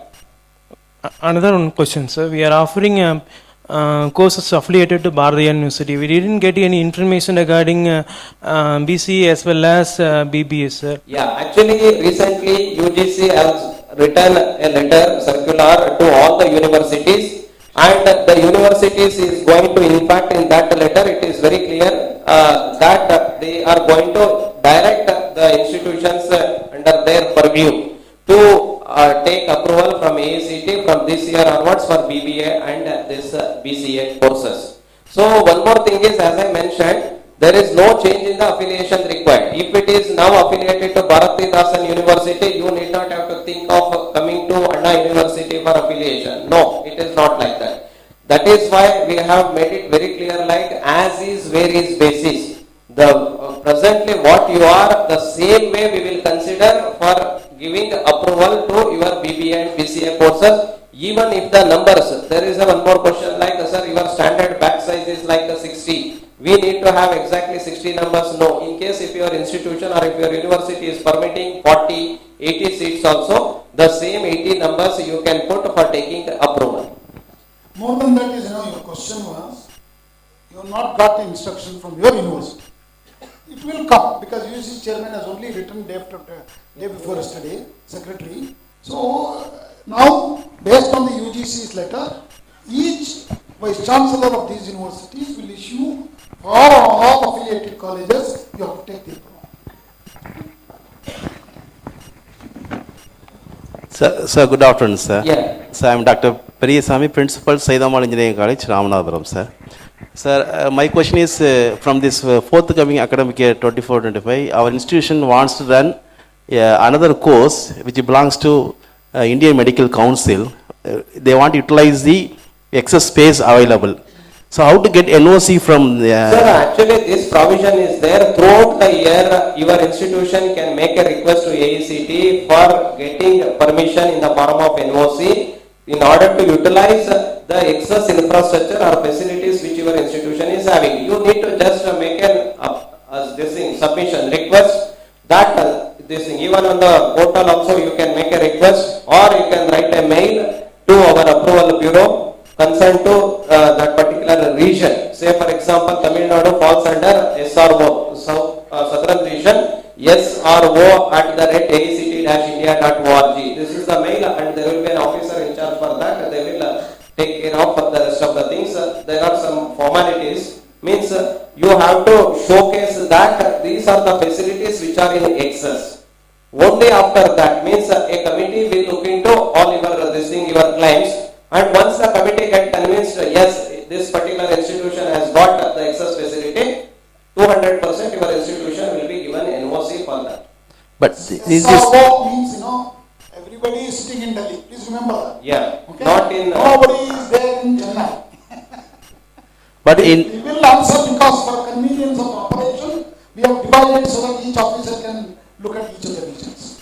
But in the APH 24-25, sir, it is told that we have to submit affidavit 12 for conducting other academic courses, and also we have to. That is there. Actually, first of all, you have to take NOC, first permission. Only after that, your affidavit issue will come into picture. So we have to write to the AICTE, right, Yes. sir? Thank Right. you. Yes. Thank you, sir. Thank you. Well, please, restrict one question for one person. Then again, if you come back, if there is a time. Good afternoon, sir. I am Dr. Soumya from Alpha College of Engineering. So my question is, ours is an engineering college affiliated to Anna University. So as of now, probably they may start BBA, BCA later. But as of now, our university doesn't have BBA or BCA. So it's given that we can go with other universities for getting this course. Yes. Then in that case, NOC for starting the course, should it be taken from Anna University or should it be taken from the other university?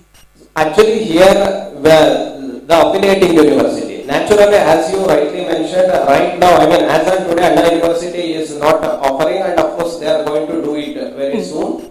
Otherwise also, you have to get affiliated to the other university presently which are affiliating this BBA and BCA courses. So definitely, Since your major this one, I mean engineering or management, whatever presently is offering, is offered with the affiliation to Anna University. Naturally, Anna University permission is also required because you are going to start something new in the same campus, in the same institution. For that, naturally, from both the parties, means the university to which these two courses will get affiliated, and similarly to Anna University also, you have to make a request stating that this is what we are going to do it, we are having that access facility.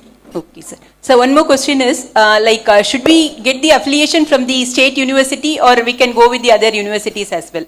Because as of now, BBA, BCA, VB... From our side, there is no restriction. Based on the jurisdiction of that university to which you are and where you are located, if it is permitted as per the UGC norms for any particular university, if it has got a statewide this thing, I mean, what is that? Simple answer is it is your choice. Yeah. Yes. Okay. Yes, sir, as such, date of affiliation has been mentioned as February 26th for BBA, BCA courses. Those No, please understand, that is for the approval. for the approval. Yes, sir. Approval of the AICTE. Yes. Is yours, no, but sir, if they are not giving me, we cannot help you. Like, it is very clear to you, because education is being a concurrent subject.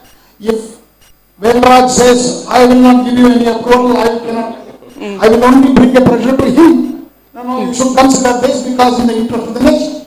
But that is very, very important. Please remember, state where you are in has to also be in sync with the national policies. Okay? Okay. So, the responsibility, we don't ask you from Anna University to give you an approval. Yes. We will give you, but it is your responsibility to go to Anna University and get it endorsed from them. Okay. Because finally degree is awarded by them. Yes. Not by the AICTE. So, can we apply for engineering courses by 31st and later on apply for BBA, BCA? Yes. Okay, sir. Thank you.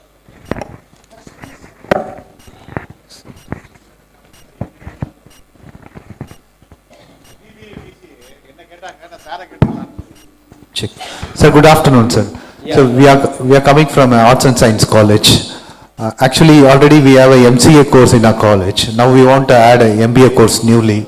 So now we come under a new program or existing institutions that we need one clarity, sir. Yeah, new program, because as per AICTE policy, MCA comes under computer application program, MBA under management. So right, presently you are having only MBA. If you want to start MCA, you have to add one more program called computer application. Under that, you can start your MCA, even BCA also.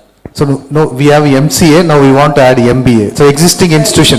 Yes, existing institution only, you have to add management as a program, under that MBA will come. Same user ID and we can go ahead. That is what I have mentioned. Existing institutions already having, need not be engineering college. I am talking about the general degree colleges having a AICTE approval either for MBA or for MCA or both MBA and MCA. They can use the existing ID to start. If MBA is there, MCA they can start. If MCA is there, MBA they can start. And similarly, in the same institution, already BCA, BBA are running. That also you can add using the same ID. You need not have to go for a separate ID. Okay. This is in the same institution if all these things are running already and willing to start, like only MCA and BCA are there. This year your institution willing to start MBA and BBA. So same ID can be used. So okay. Yes. Thank you. Okay, thank you. One more important thing, please do not send your documents by email to us. Everything regarding approval has to be through portals. So only email you can get when you are not able to sort out any issues either by consultation online or by yourself on the portal. Then take an appointment with the AICTE to come. Then only email should come to us. Otherwise your emails will not be answered for queries on portal. Okay? Thank you. Thank you, sir. So good afternoon, sir. I am representing RMK Engineering College. Last year we have got approval for the emerging technology courses, UG program in electronics engineering, wireless technology, 60 intake, and UG electronics and communication, advanced communication technology, 60 intake. And this is over and above the intake. Only one time approval we have received, and we were able to fill up all the seats, 100% admissions. This year we would like to continue the approval for this course. Yeah, it is permitted. Yes, you sir. are actually only thing, last year it was given in that thinking that many institutions may not be going to continue that one. But one thing is always certain: if any approval is given for a particular course, it cannot be closed the very next year. The policy of AICTE, only thing is the institution has to come back and make an application to continue with the approval for that one. Yes, sir. You can. Yeah, option is available. Yeah, we have to go for yes, increase. yes. Now this year, remember, now you are going to continue. Here onwards, all the facilities are expected for that also. It Yes. cannot be like a Yes, sir. supernumerary. Definitely, sir. Thank you. Thank you very much. Sir, good afternoon. Yes, sir. Please. Sir, actually, I am from Arts and Science College. Yesterday we have submitted, now the status is coming, payment for pending. But we have applied only for MBA and MCA, but there were no option for BBA and BCA. We are running BBA and BCA for past 15 years. Will there be any option to be adding? No, I think you are used your existing this one institution. Yes, sir. Yes, you are sir. having MBA approval. Yes, sir. MBA and MCA both. See, that is what I mentioned, that if you want to add BCA, you have to first create a program called computer application. BCA will not come under your management of programming. Along with MBA, you cannot add BCA. For that, first of all, you have to create or you have to add first program at the program level. So, computer application, under that you will get in a drop down both your MCA and as well as BCA. In case if you are not done it, you make a request, we will reopen your application, you can do it. Thank you, sir. Good afternoon, sir. I am Ravi from Government Arts and Science College, Edappadi. Already we have an MBA course, first 3 years we are running under AICTE approval. But this year we had seen that TER charges applicable for government institutions also. Yes. But till we were not received any communication from our higher education department to get that amount to pay for this. So Actually, is there any provision for that? Sir, one more thing is we had already meeting at the highest level. MHRD Secretary sir has chaired that meeting. In that all the higher education department principal secretaries were also part of that meeting. And minutes of the meeting has already shared with all the state secretaries of higher and technical education. So definitely you can approach or you can ask your department. Means I think you will also maybe having a collegiate department. Yes, sir. Through that maybe commissioner or a director will be there. Yes, sir. Please make a request to your director immediately as per AICTE policy this year. Anyway, it is very nominal. We are only charging 5,000 rupees for one division. Yes, sir. And 120 seats if your institution is running, hardly your institution need to pay 10,000 rupees. And I don't think 10,000 rupees need to come from government only. Your institution can make it very easily. Very, very simple actually you made. Yeah. Thank you. Thank you, sir. Sir, myself Arun Kumar. Sir, part-time course and working professional course are both are same? Listen, I think we need to understand now there is no part-time, there is no evening programs. Okay, it is all, you see, this working professional program will give you a regular degree. Yes. What a regular student goes through regularly, but he might take a longer period of time. Because in the evening you will not be able to take for a regular student, if he is very smart, he can take 6 credits, 6 courses in the same semester. But if he is not smart, he can take 3 courses this semester. And so that means he will take an undergraduate degree, lateral entry. Instead of 3 years, it might take 5 years. But there is nothing called part-time degree. We have removed under UNITRI completely part-time evening program are removed. It is outcome-based education. All are same. All degrees are same. Whether it is online, whether it is vocational, whether it is distance learning, okay, all are same degree, or regular college going. So there is nothing like part-time. If you are calling and putting in bracket, please remove that. So I request your institution to read on 13th August 2020, there is a public notice issued by AICTE. In that it is whatever sir has explained, it is already made it very clear then itself. Means almost 3 years back only, it is made it very clear. Yes. Please, sir. Next one, please. Sir, this is Dr. Geo Princi from Institute of Fisheries Biotechnology, a constituent unit of Tamil Nadu Fisheries University. Ours is a new institution and offering new program of BTech Biotechnology, sir. But while I'm just filling in the application, it is not, biotechnology is not listed in the core course. It is asking for 3 mandate core courses and 1 emerging. So by filling the seats, like 60 seats per division, in addition to that 3 core course and 1 emerging course, I have also added this BTech Biotech of filling that 300 seats of uptake. It is not accepting and moving to next. No, you don't want other courses. Yours is a unique department and unique institution. Yes, sir. So we will, you please attend our information through Information Facilitation Center, that live listing between 1 to 12 to 1. Okay, so sir. we are going to explain and we'll take care of your institution because your case is something different from the normal case. Okay, sir. Don't worry, that will be handled. You need not have to go for that other 3 mandatory courses. Thank you, sir. So one more question, sir. While doing the DSC registration for authorized signatory, we had given the details of the dean of the campus. But while giving for the organization details, I had given the PAN for university's PAN. But for doing the verification of the DSC registration, it is showing like mismatching. Do we can give the dean's PAN ID as organizational ID? It is possible, and even any responsible what is that professor in charge of that department also you can use it. Make individual's ID can be taken. Because that is directly verified with that other organization agency where this PANs are this thing issued. So that is why it is not completely in our hand. Of course, if any technical issue is there, yes, sir. So we will also talk to them and get it resolved. But so though it is constituent of TNAFU, why it is not accepting with that PAN, sir? See, actually there are many other reasons. Actually, Okay. In that you may be given some other details, that may not be matching. Matching. Okay, At the sir. time of making the registration for getting that PAN, something might be given. Now you are writing something else. So that is why that you may not be knowing. Okay, sir. According to you, that PAN is a valid thing. It is issued in the name of so and so. Everything is fine. But when the details are given to compare, it's not just the number, PAN number. Okay, There sir. are other things. That is, you need not have to worry. Thank you, sir. Yes. Sir, good afternoon, sir.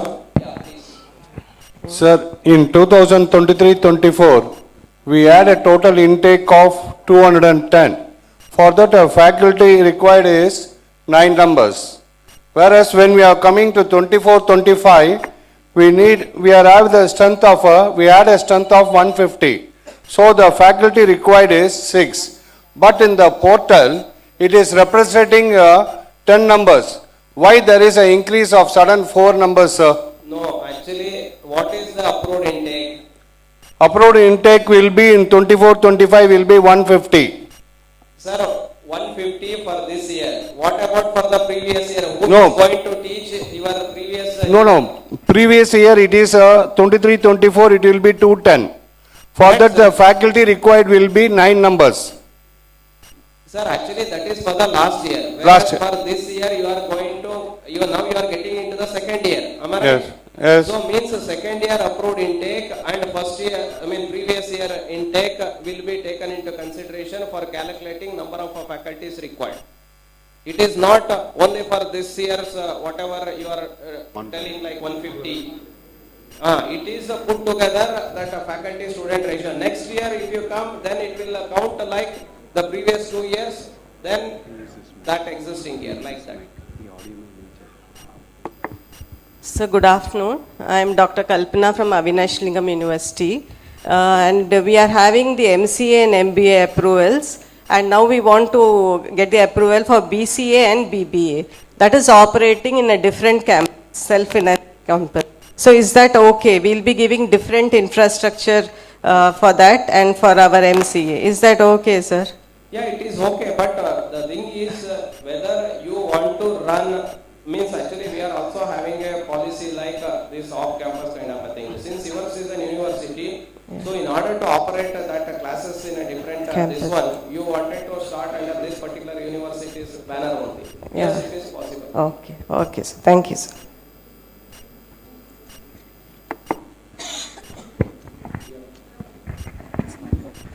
Good afternoon, sir. I am Dr. S. Mary Vanilla from Presidency College, Government College affiliated to Madras University. We are offering PCA course only for hearing impaired students. So, as you mentioned, getting the extent of approval is very easy, I think so. But the norms, some relaxation is required for them. So that will be considered for the framing norms for them. Should I get the approval from Madras University?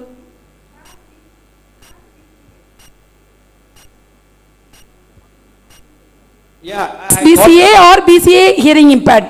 In which manner you wanted to get it from a university? From our side, you can take the approval in a generic way, because as I mentioned, no, see, if at all the institutions like yours need to register or need to get that particular course name printed in our approval process and book, actually we are having a policy like every year before November 30th, such institutions or even the existing institutions wanting or willing to start a new course with a new nomenclature, they need to write to AICTE for getting that included. So we are having a procedure for that. Means whatever that nomenclature you wanted, that syllabus and other things will be placed before the committee and they will recommend to include that nomenclature. If you have done it, definitely that nomenclature will be made available to, in the portal for your institutions to apply. Anyway, in absence of that, you can take a generic way and later on, based on your request, we can give a corrigendum for that particular nomenclature. That is not an issue. And next year, we are going to take care of your thing, because once you are onboarded with a different name, that will continue. Thank you, sir. Yeah, and also, madam, if such very unique programs are there, okay, we will exempt you even the fees. I'm telling you as chairman today, okay? We will exempt you any fees for such institutions. Okay, fully for the, please approach the AICTE Facilitation Center, say that your institute is this kind and we need an exemption, we will give you an exemption. We have started in the year 2007, first time in India, sir. Our government has started. Thank you. No problem. We want, institutions like yours to come. Actually, AICTE is also having a policy, there is a funding scheme for institutions like yours. So you please read our... Once you become a member of us, you also apply for some of the schemes. Yes. Where we will actually support your institution. Sir, good afternoon, sir. Yeah. I'm Dr. Prince Edward from Krishna Polytechnic College, Coimbatore. So till last year, we don't have any TER charges, sir. We are a government-aided polytechnic. We answered already this question, sir. Please sit down. Please sit down. We have answered this question very elaborately. Thank you. Okay, sir. Sir, one more question. Sir, we have a branch instrumentation and control engineering. Though the curriculum more than 50% it is electronics, and the name is not much familiar with the parents, and as well it affects placement of student. So is it possible to change the nomenclature as Yes. electronics and instrumentation, Yes, sir? it is possible. You only have to make an application on the portal, that's it. I see. In the Only your department. So remember, you Okay, are sir. now having affiliation with your DT. Yes, Tamil sir. Nadu. Dot So Tamil Nadu. that Tamil Nadu DTE should have this particular course nomenclature elsewhere. Otherwise, for your institution alone, again they have to make all question papers, etc., etc. Means examination, other thing. That is why I think this is whatever you are looking for is a familiar subject. I think it will be available. Okay, sir. We'll check to dot nomenclature and we'll apply, sir. Yeah. Thank you, sir. And also regarding nomenclature, I would like to tell you something which we are also discussing, because these nomenclatures are become too varied, too large number. So we are discussing, but anyway, whatever we discuss, one policy document is ready. We will share with all of you for your comments. Okay, we are not in a hurry, but definitely we are thinking to collapse all these into some very unique nomenclatures. And then anything can be there in the bracket. We are not going to ask you to change. You can still continue to do that, but degree will be with one basic nomenclature, what we define. But anyway, that discussion is going on, and we will take the input from all of you and then, implement it. And one more thing, I request all of you to read, there is one exclusive exclusive chapter called norms and requirements.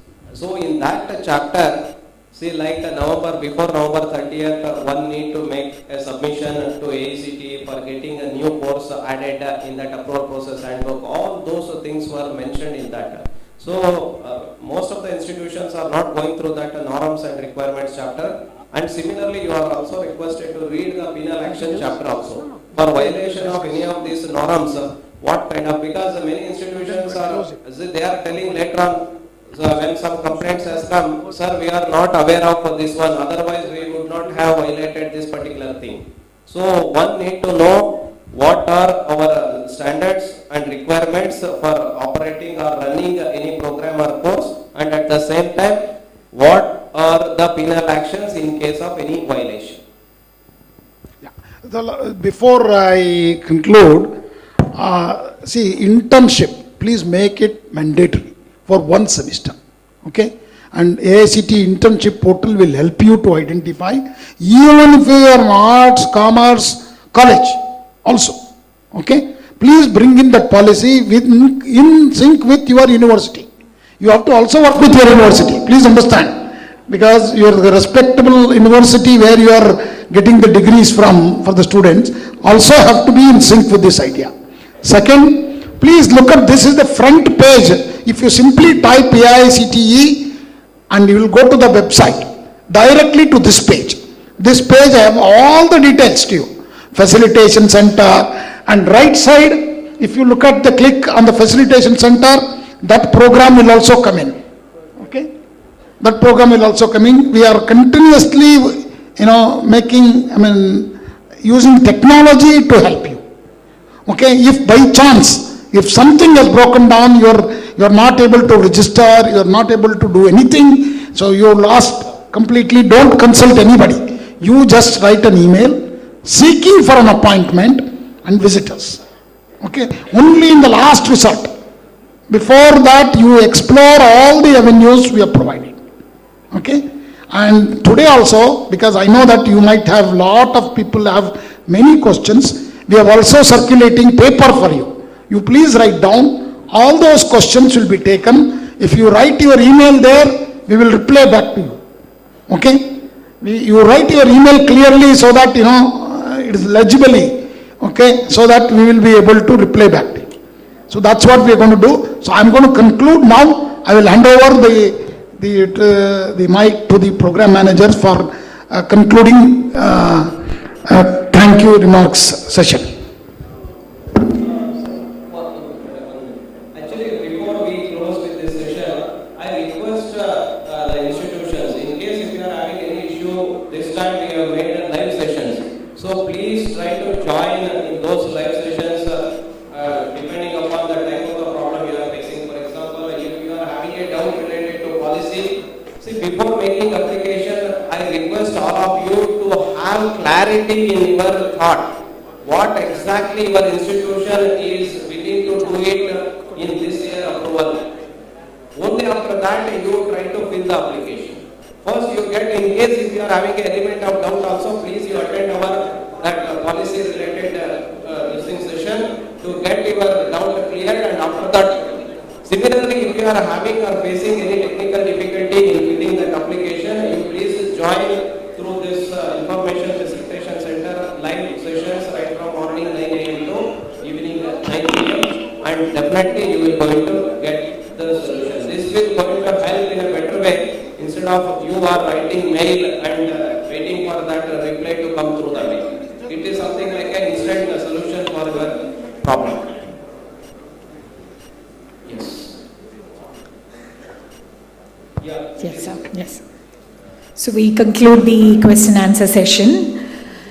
With affection, we request the esteemed dignitaries on the dais to accept our token of gratitude. May I request our Honorable Vice Chancellor to present the memento to our Honorable Chairman, Professor T.G.Sitharam.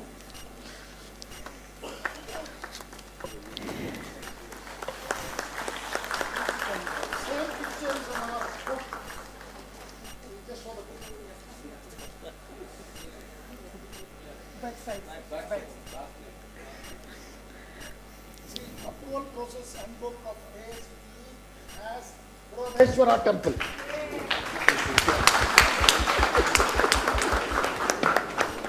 May I request Vice Chancellor Sir to present the memento to Dr. Amit Datta, Director, AICTE.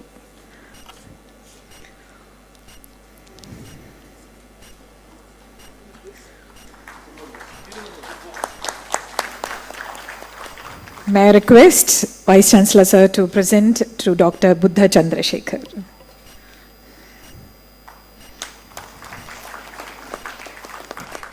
Let's felicitate Dr. Ramesh Unnikrishnan.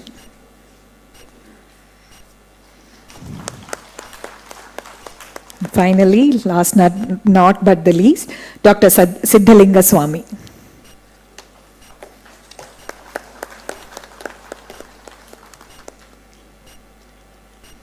Thank you, sir. Thank you for doing the honors. Now, I would like to invite Dr. Anil Kumar Sharma, Regional Coordinator, Southern Region, AICTE, to express the vote of thanks. Thank you, ma'am. And thank you all the invitees to make this event a success, because I can see all the chairs are filled with the invitees. So before the dignitaries on the dais, it is a fun to have all such crowd, and it is good to interact with such people. So prior to beginning of this function, we requested Honorable Vice Chancellor Velraj sir to provide us an opportunity to have a event host at their premises, and this Vivekananda Auditorium. He has generously accepted our request and instructed the Professor J.S. Prakash ji, Registrar sir, to coordinate with us. And I'm very glad to know that all of the support Anna University has extended. We are express our sincere gratitude to you, sir. Thanks a lot. Thank you very much. And I would like to express my sincere thanks to our leadership, Honorable Chairman, our advisors, directors, Deputy Director, sir, and last but not the least, for the team who are working behind the curtain, who are not at the fore, my MC, that my coordinator, the volunteers, the technical team who are taking care of sound or the display, I would like to extend my sincere thanks to them. Thank you very much. Thanks a lot. Now I will request all of you to raise for the national anthem.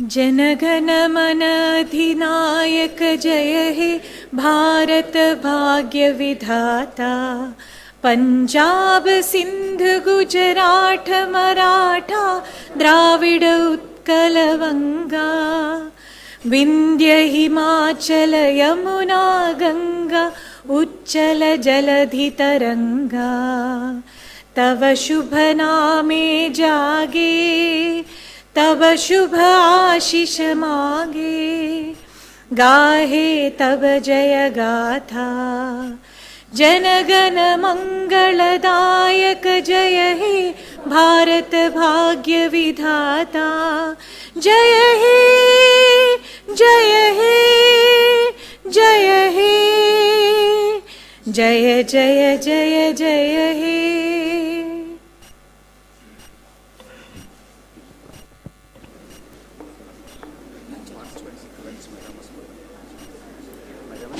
All the esteemed invitees, your lunch is served in the mega mess. The volunteers will help you to the mega mess in the ground floor. Volunteers.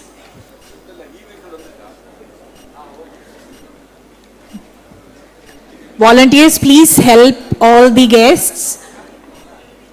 Please direct them to the mega mess. The lunch is served in the mega mess ground floor.